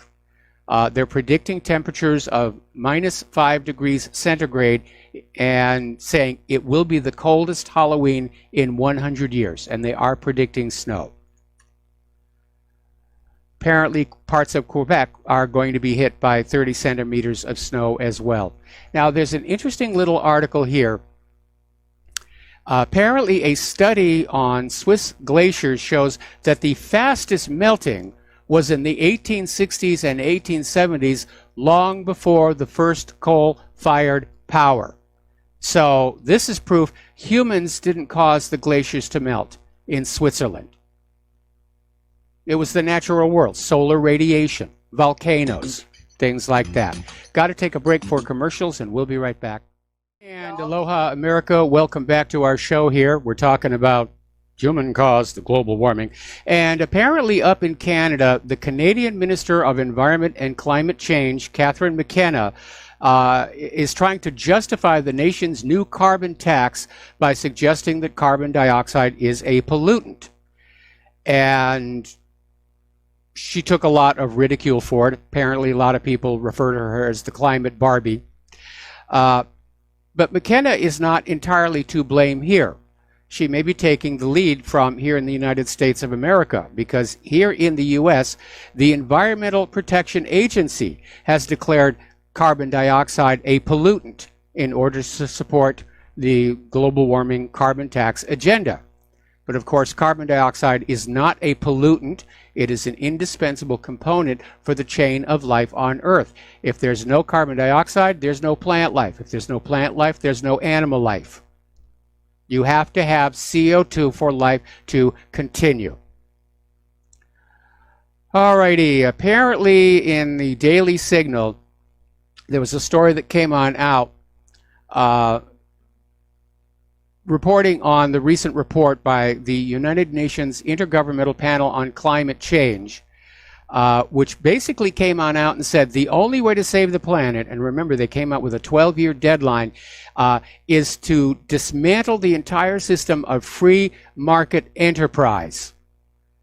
And so the IPCC is saying the only system of government that offers humanity both dignity and the opportunity to flourish and prosper must be abolished in order to protect the polar bears and stop the ocean from rising and to increase sales for Al Gore's latest climate fiction novel. What they're talking about is using the threat of climate change to sell socialism. And by the way, there's nothing new there, because if you read my article on ClimateGate, down at the bottom there's a whole list of quotes from the luminaries of the climate change cult, if you will, and a lot of them are saying, you know, the world isn't really getting warmer, but we need to scare people into accepting a dramatic change to the world. Planetary socialism. Because it's worked so well everywhere else it's been tried. There's a new report out from the U.S. Geological Survey that has classified 18 of the country's 161 volcanoes at the highest threat ranking. Now, this is the first time they've done this kind of an assessment since 2005, and Hawaii's own Kilauea is at the very top of the list, which is not surprising because it erupted early this year. Technically, it's still in a state of eruption.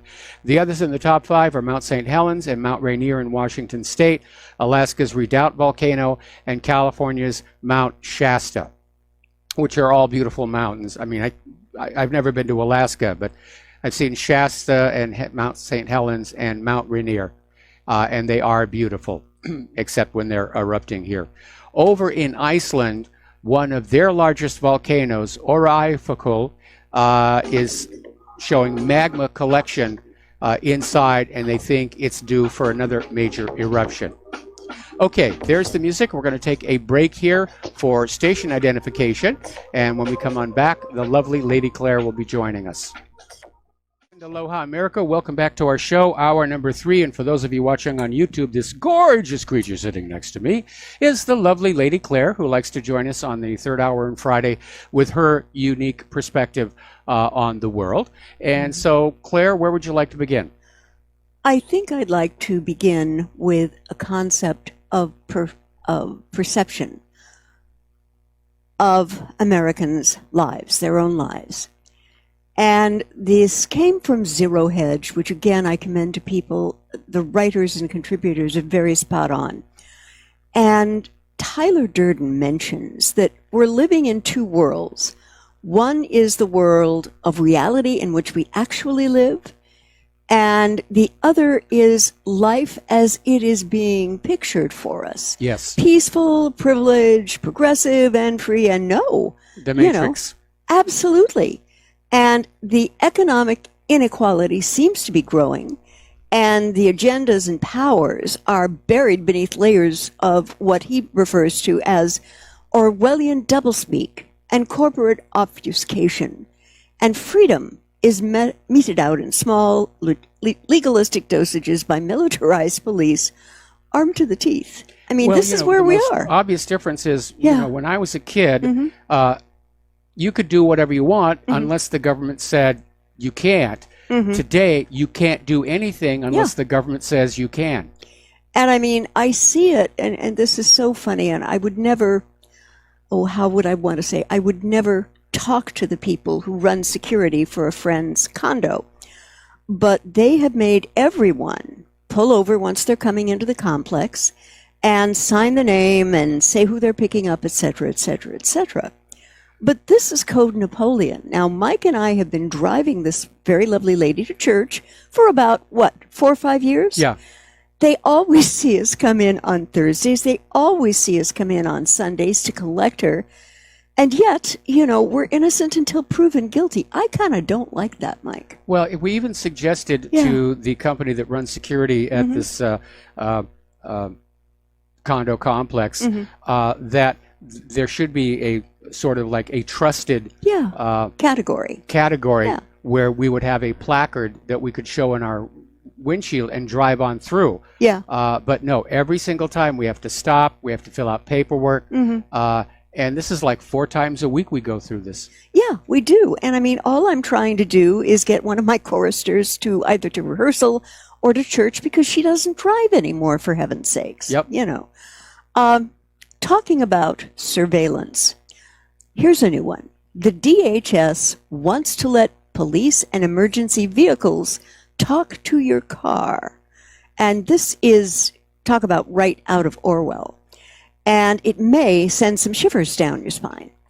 Apparently, the government spying on all of us has become out of control, and nothing says that more than the latest revelation about DHS's plan to allow first responders to send digital alerts to every vehicle, all in the name of public safety, of course. Yes. A couple of days ago in NextGov, they revealed that the DHS is giving the heedful audio alert system, well, I don't know what the heck that is, $1.1 million to let police, firefighters, and paramedics talk to your car via the Waze app. Mike, have you heard of this? The Waze this is app? something new. It's basically, as you know, new cars now come on in with connectivity to your smartphone. And so when you get text messages, they will pop up on that screen next to the steering wheel.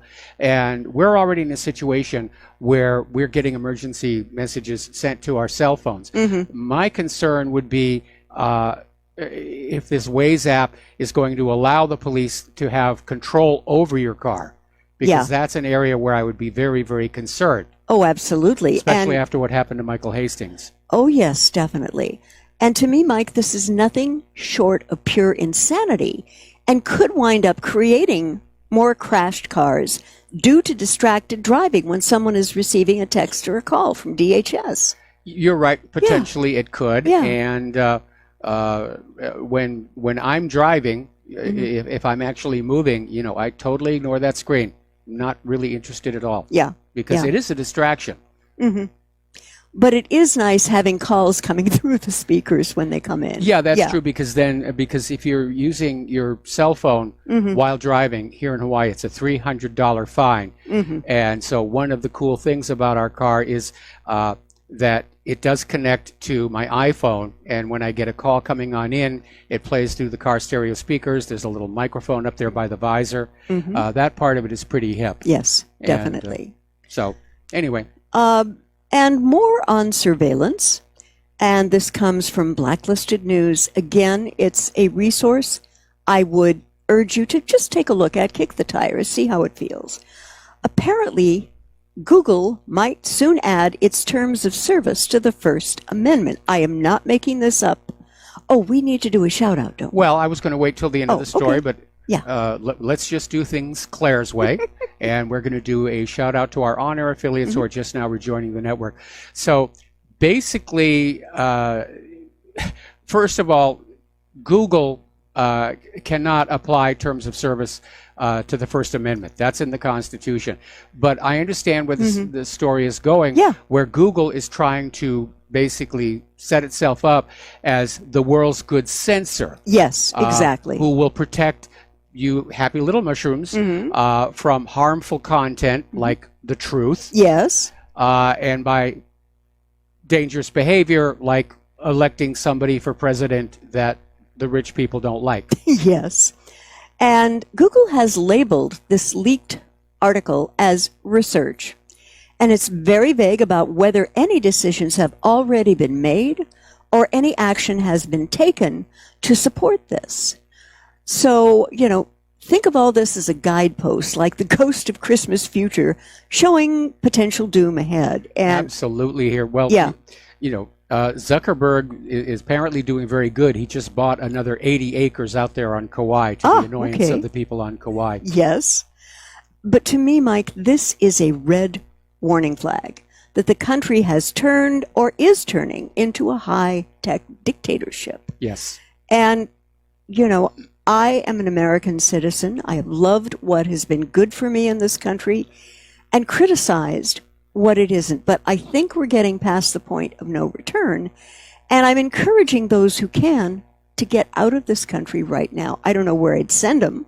Yeah. But, the whole world is going crazy. Yeah.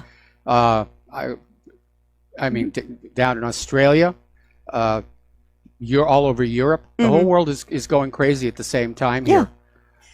And unfortunately, that does not augur well for peace in this world. Yeah.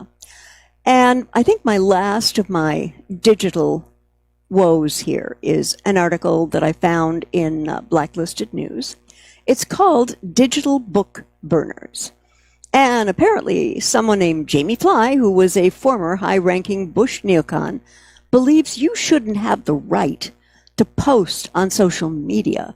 And he went on to complain that all you need is an email to set up a Facebook or Twitter account, lamenting the site's accessibility to members of the general public.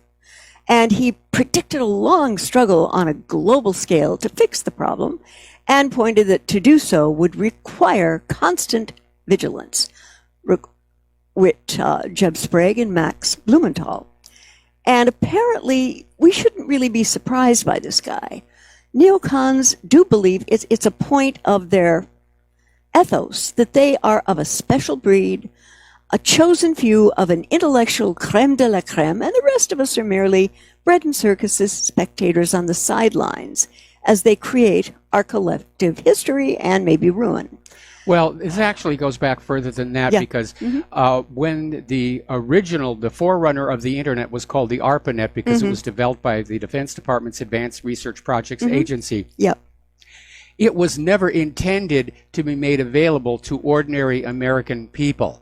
When ARPANET was first set up, it was this impossible to censor peer-to-peer communication system that linked military bases along with various universities that were involved with government contracts. And over time, as students would leave the universities and go into private life, they would set up a link to the ARPANET in their home. Yeah. And they would use the email system, they would use Usenet, they would use FTP and all these easy tools, and it was really kind of good. Well, then in the mid-'70s, the U.S. government started getting very nervous because too many of what they considered undesirables had access to this ARPANET. So when it came time to basically renew the contracts for the companies running the ARPANET backbone, the government came on in with the checks and said, here's the check for next year, but there are some new rules. And ordinary Americans are not allowed to access this. This is only just for the chosen ones, for military people, for government people, people in the universities working on these contracts. And every one of these companies running the background handed the checks, the backbone, handed the checks back and said, no thanks, we'll take it over from here. And in hacker lore, that's called the Great Revolt. And that was when the ARPANET became the Internet. Yes. And the U.S. government has always been very, very concerned about the American people having access to a system that allowed them to share ideas with large numbers of their fellow Americans. And there have been attempts to control it or censor it or junk it up throughout the decades. Remember the Exxon Amendment? Yeah. And apparently we've reached the point where the government is now panicking.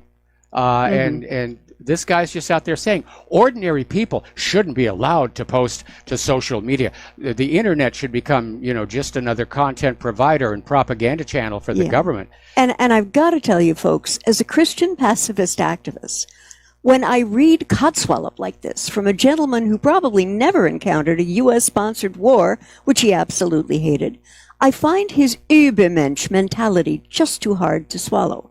And please remember This was a core concept for Germany under Hitler, a German concept for beyond man, Superman, Overman, superhuman, Hyperman, and this was taken from the writings of Friedrich Nietzsche. Yes.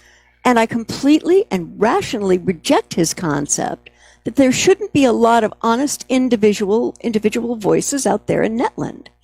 And attempting to shut down these honest voices, which what really happened, I believe, is definitely one, means shutting down any and all peaceful, logical resistance to the agenda of the federal government when it is absolutely ham-fistedly, pig-headedly, morally wrong. Well, it's more important than that. Yeah. We're coming to understand that the American people are ruled by a government that relies on lies and propaganda and hoaxes to keep us all controlled. Yeah. And if there's one thing the independent media and the internet have succeeded in doing, we've taken that away from the government. Yep. They've lost that ability to lie to the American people and be believed. Same thing with corporate media.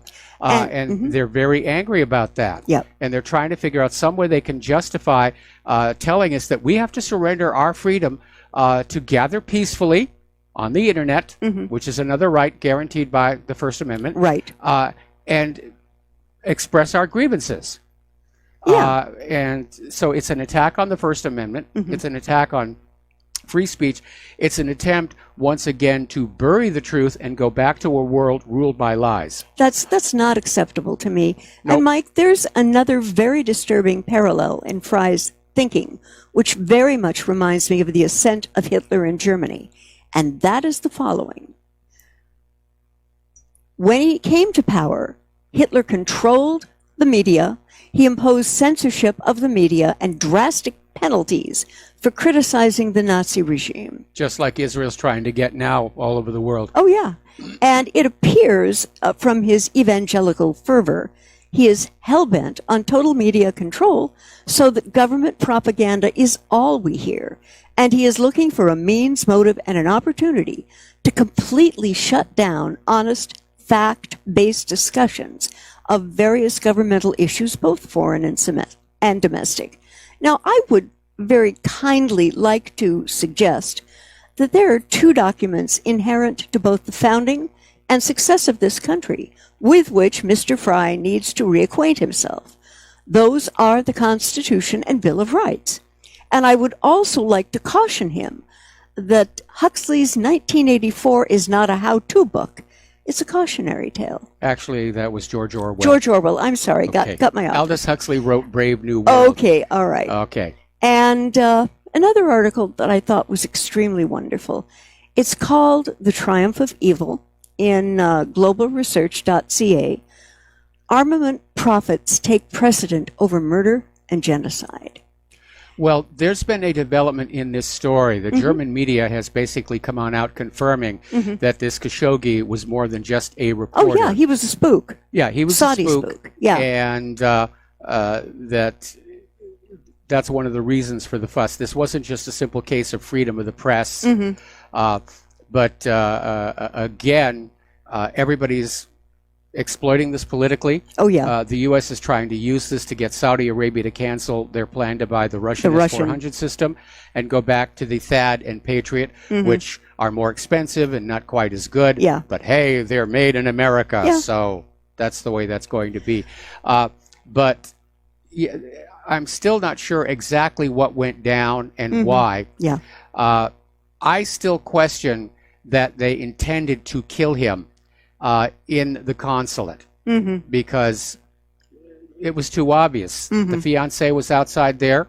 There's cameras going in and out. They got caught by their own security system.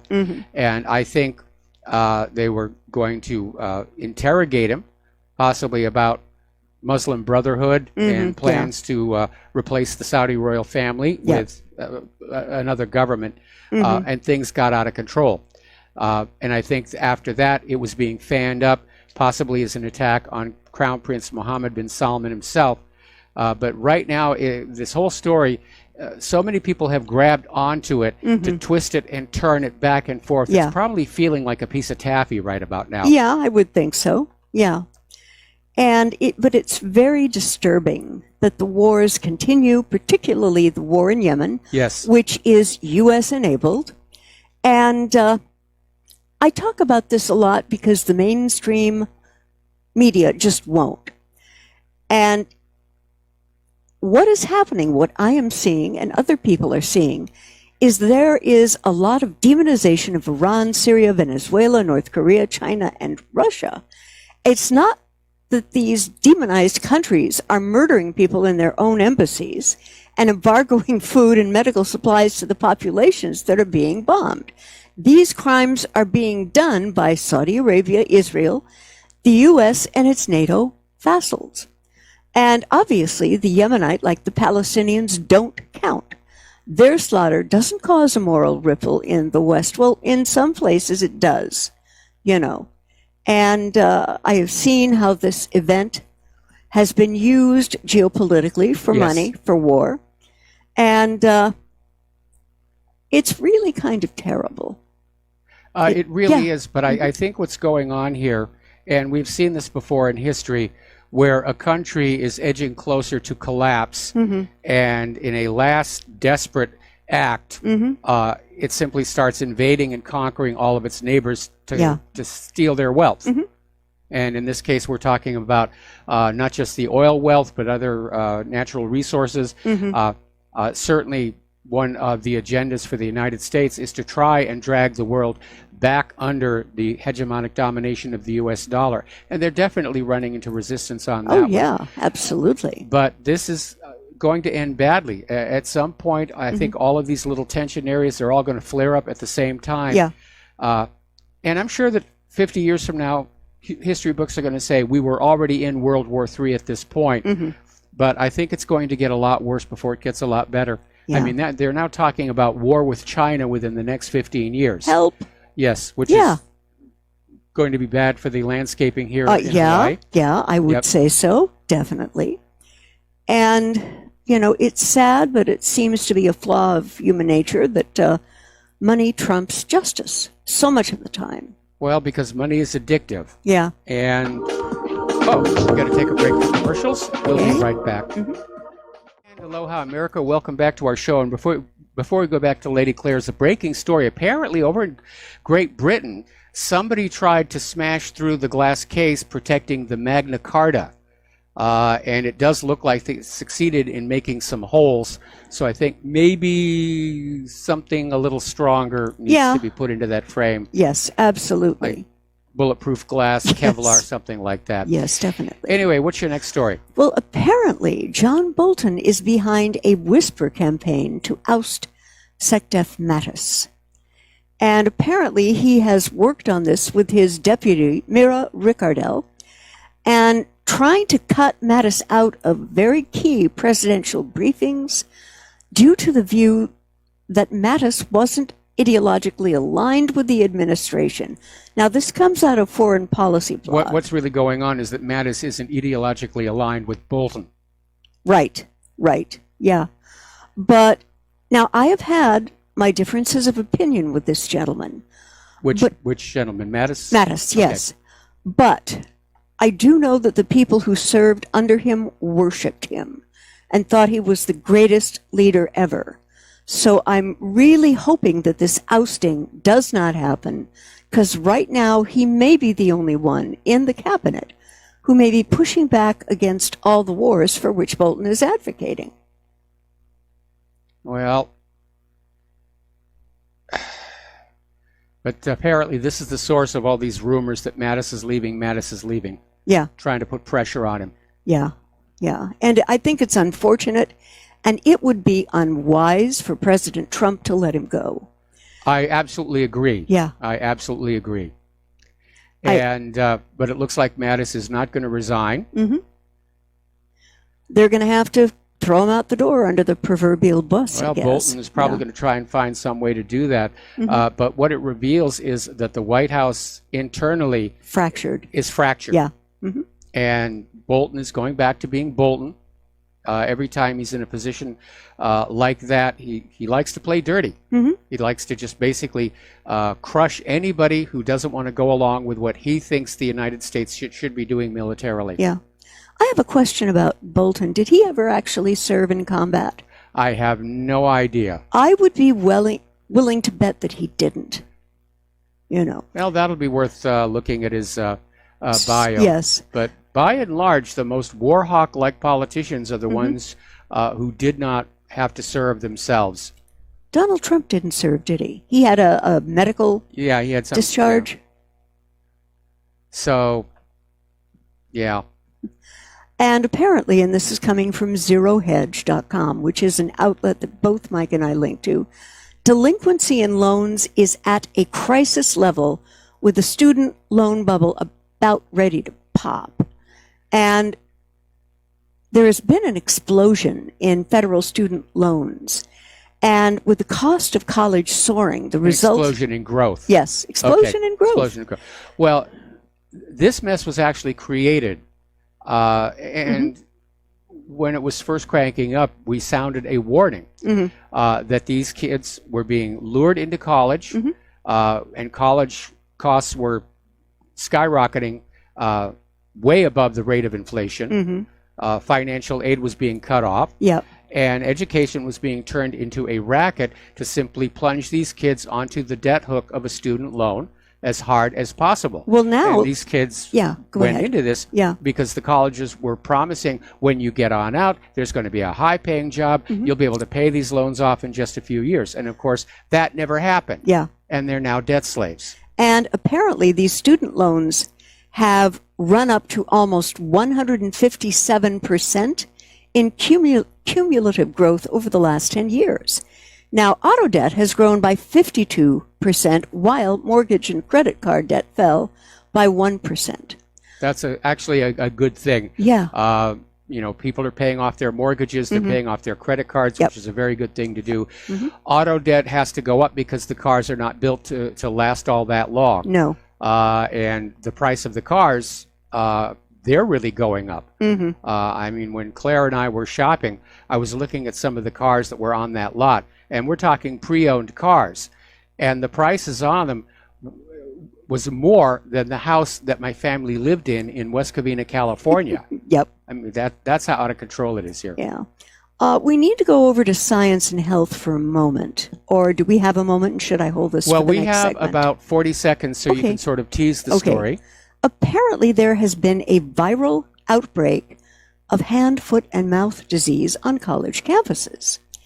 And the health officials are saying they can't explain it because usually this happens with kids, little kids. But there are several states that have been dealing with this outbreak. And I have to wonder, Mike, if this can be tied to illegal, undocumented people coming into the country. We know that these refugees and illegal immigrants are coming in with all kinds of contagious diseases. Yep. And as far as the Democrats are concerned, small price to pay for more Democratic voters. We know that scabies has come on back here. Yep. HIV, one case of bubonic plague. That's scary. Yeah. Yeah. And especially with that crisis in the Congo with Ebola,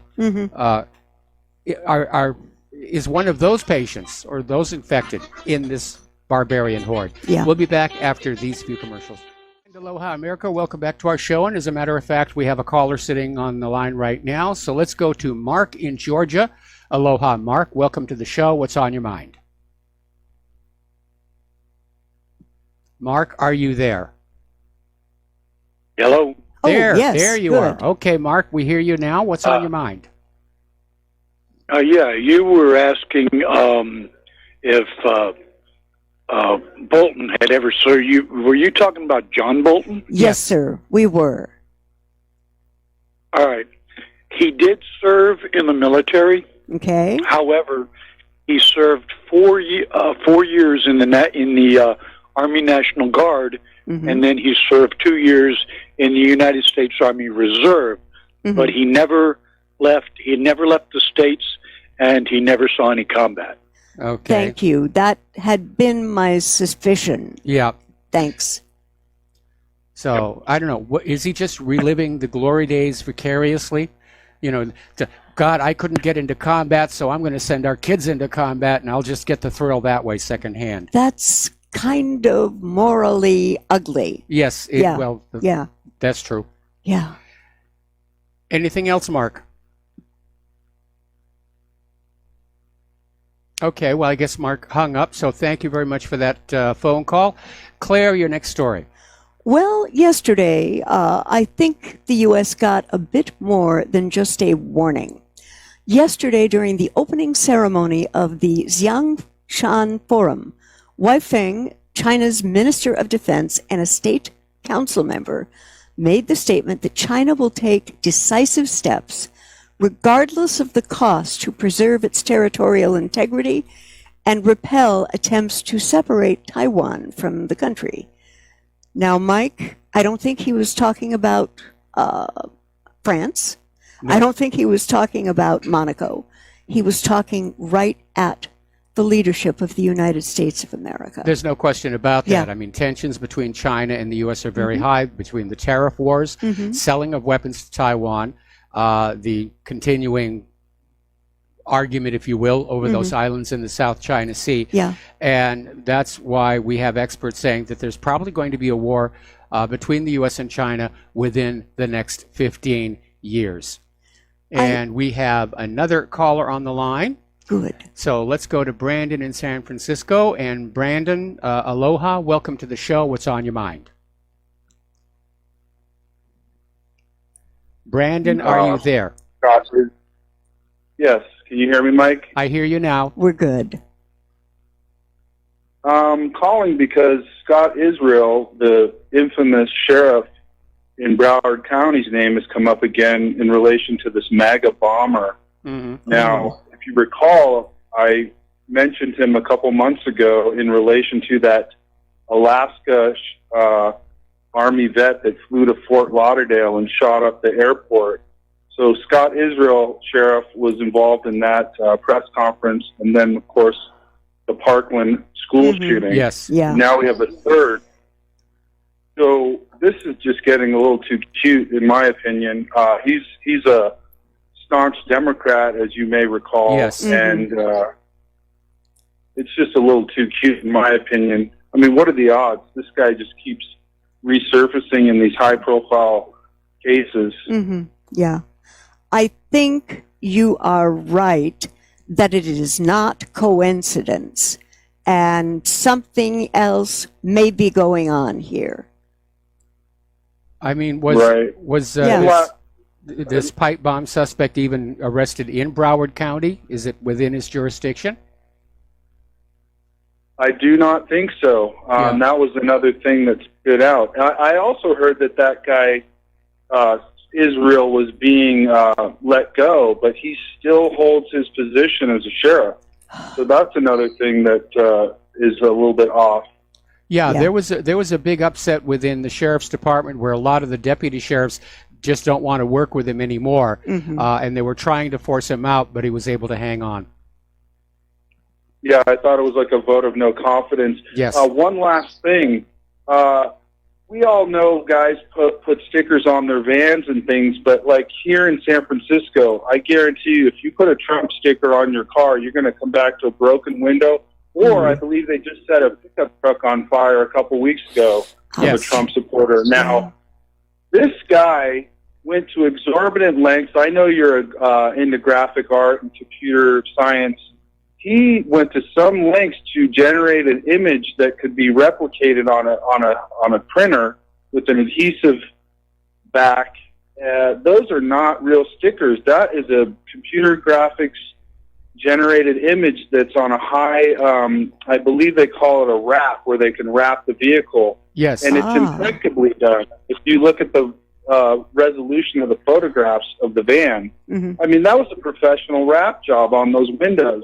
Yeah, it really was. And if you go over to this guy's Twitter account and you read his posts and you look at his spelling and grammar, this guy does not come across as being very smart at all. Right. Well, yeah, he's obviously low-hanging fruit. I mean, he's a perfect cutout. Like, if he's living in his van Yeah. and he doesn't have a lot of family connections, Mm-hmm. he would be he's a poster child for a, lone gunman or whatnot, lone shooter Yeah. profile. Mm-hmm. What I'm telling you, this just stinks to high heaven. Mm-hmm. And like, he's only been a registered Republican since 2016, and he's all in on Trump. That's a little too cute as well. Yeah. No, I think this guy was recruited and turned into an asset. I mean, he'd gone through a bankruptcy. He had no money. He's an ideal candidate. And again, going back over to Twitter, the people he was following were all liberals. He didn't even follow Donald Trump on his Twitter account. And a lot of the people following this guy on his Twitter account are clearly Democratic. They've got the blue wave emoji on their account. So, yeah, this guy was just manufactured from the ground up. Mm-hmm. I agree. Yeah. It reminds me when the supposed chemical attacks in Syria, as Assad's winning and he's about to close it down, a chemical attack occurs for no good reason that would actually work against his cause. So this guy, if he were a true Trump supporter, we're all patiently waiting for indictments. Why would he go ahead and throw a monkey wrench that would help the Democrats? It's so clear. Anyway, you guys have a great weekend. Thanks again. You too. Bye. All right, thanks an awful lot here. We're going to let you go here.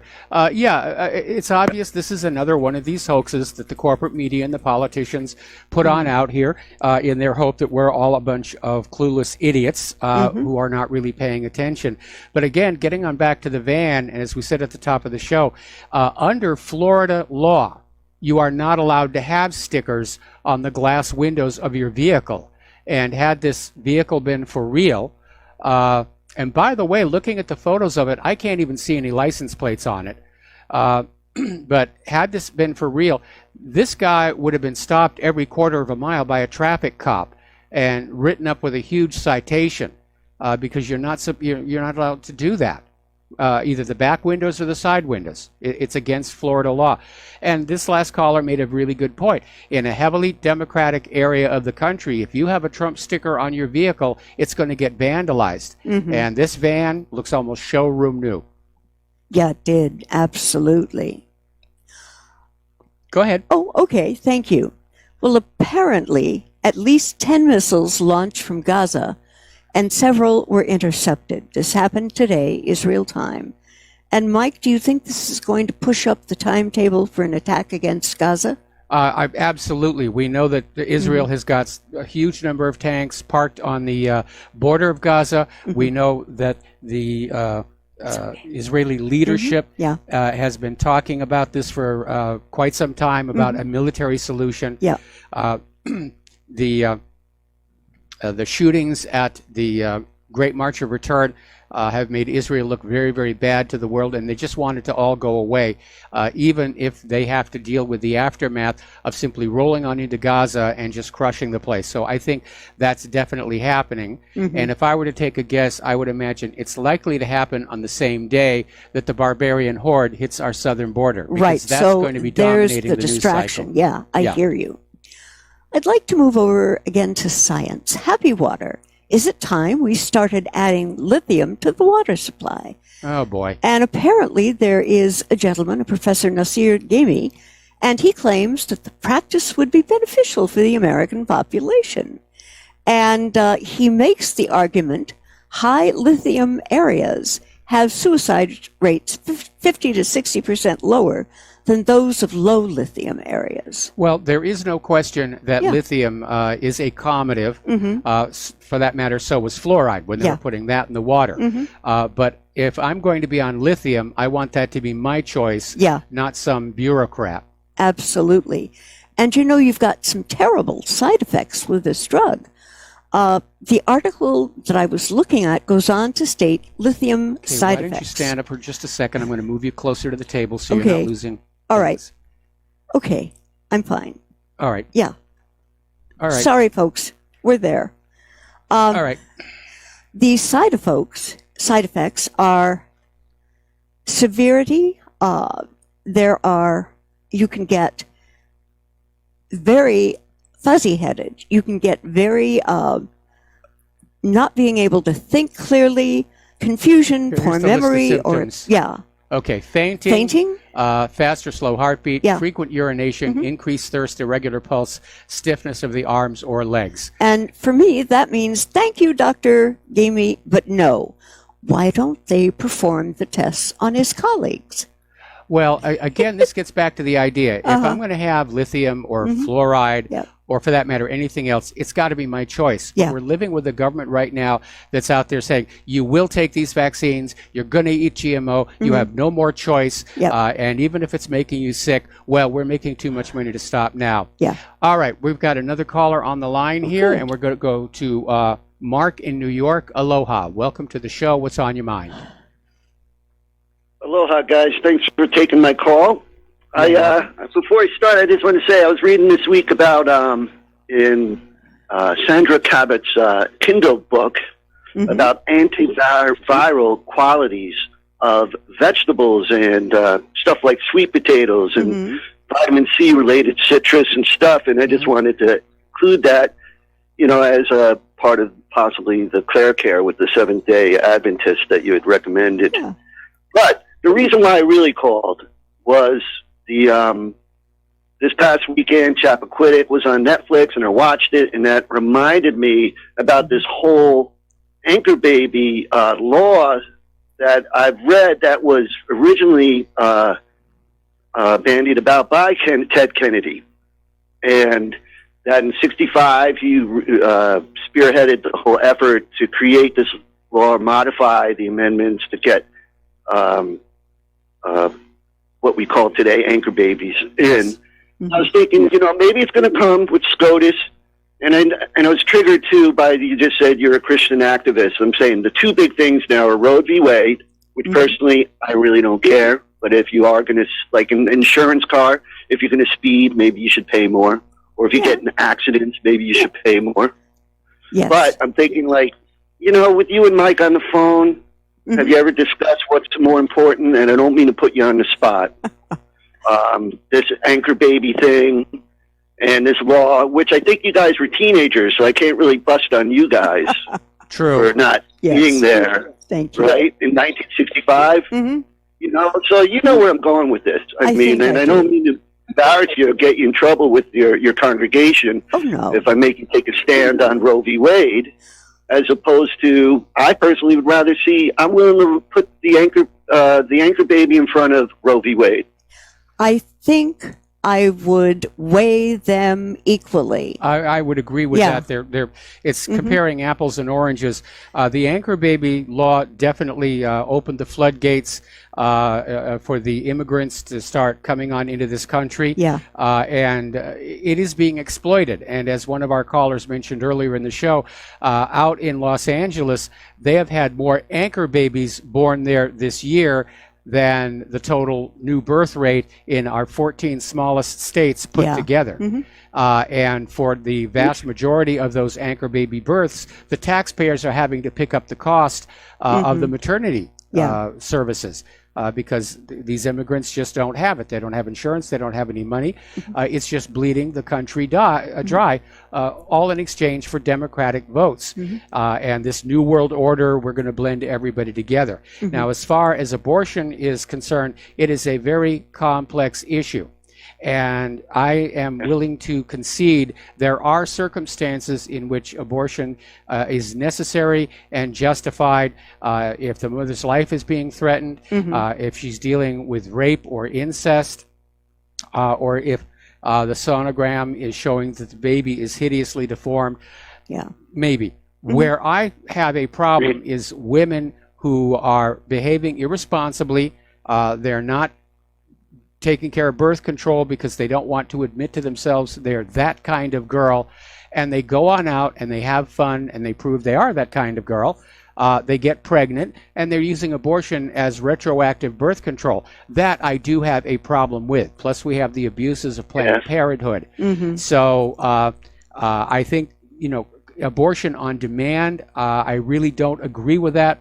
because I don't think anybody has the right to say when the fetus is a living creature capable of feeling pain or not. And Mike, I would like to jump into this. I am pro-life, but that's for me. I would never, had I had been pregnant, would have terminated it. But if there's a young woman crying on my doorstep and thinks that she is late, I would immediately take her to a counseling session. But the thing that I would want her to understand is, does she know all of her options, including adoption, which I think is cool. I have seen intentional families adopt crack babies, and the kids 7, 8, and 9, they're all right. Yeah. So adoption is a big thing that I think we as a nation need to push. And I'm glad, because I am adopted. And recently I wanted to call back sometime and talk about Ancestry, which within 2 days found a second-generation relative who was on Ancestry for 7 years. And said, oh, my God, Mark, never stay on the seen line. a Mark, second stay on the generation. line. I got to put you on hold. Stay on the line. We're going to come right back to you after these words from our sponsors. And aloha, America. Welcome back to the show. We're talking with Mark in New York. And Mark, you were saying Ancestry found a relative of yours. Are you talking about the Ancestry website or the DNA test kit? Yes, the DNA test. Yes, I took the DNA test, the saliva test, and it took them a few months. But when the results came in, boom, they nailed it. And they gave me 2 circles. Like, I thought I was, from one side of Europe, but I'm from the complete other side of Europe. And the circles that they had in the north of Europe match one side of the family, and then the other ones that I don't really know much about the other side of the family. I know where they come. Unfortunately, I found out I have a half-sister named after a Disney character, but I'll get over that someday. But overall, just a word of caution. I heard you. A word of caution here. Those consumer-level DNA test kits have a reputation for not being entirely accurate. In fact, there was this news story that came out a while back where DNA samples were taken from a pair of identical twins and sent in to one of these DNA testing companies, and they got back 2 completely different results. So they've been described as genetic astrology. Anyway, Mark, we're going to let you go. Thank you for the phone call. We've got time enough for one more phone call, and that's Jim in Michigan. Aloha, Jim. Welcome to the show. What's on your mind? Yeah, thanks, Mike. If you look at fluoride, and hydrofluorosilicic acid, and then you look at calcium fluoride, which comes in nature, the calcium in the natural fluoride, it cancels out the fluoride, the negativity of it, okay? We also have what is called lithium orotate, which is the natural lithium, which really helps so many people with PTSD and, every other kind of mental illness, whereas the lithium that they want to put in the water is the bad stuff, just like the bad fluoride. So there is good lithium out there. It's lithium orotate, and it's been worked wonders on our veterans with post-traumatic stress syndrome and also other people. So, all right. Anyways, love you guys. Well, I'm sure the reason that they're putting the bad lithium in the water and the bad fluoride is it's the cheapest available. That's how Flint, Michigan got into trouble with their water supply. But again, if I'm going to be on fluoride or lithium or vaccines, I want it to be my choice, not some government bureaucrat dictating my health care to me. Because remember, this is the same government that botched up the breakup of Ma Bell and caused so much confusion. All right, so we're going to close the phone lines here. We're coming up on the end of the show. And again, how many more times are you going to have to be lied to before you're willing to stand up and scream, I refuse to be lied to anymore? And I would like to repeat that suggestion that was made by one of our earlier callers, and that is to call your congressional representatives and your local media and just say, you're not buying this latest story about this pipe bomber, and post it to social media, it'll be taken down. Yeah. But if enough people are making enough noise, we can break their confidence. And I think that's already starting to happen, or the FBI director would not have come on out with that announcement saying, well, even though the bombs all look like TV props, trust me, they're real. They're very, very real. Okay, there's the music. Time for Claire and I to get on out of here and get something done with the rest of the afternoon. So stay tuned for John Stadmiller. I'm sure he's got lots of interesting things to share with you. And take everything you learn here, share it with everyone that you know. Please tell all your GOP friends they must get out and vote. It is that serious. This election is probably even more important to the country than 2016 was. Yes. So we'll be back on Monday. Aloha, America.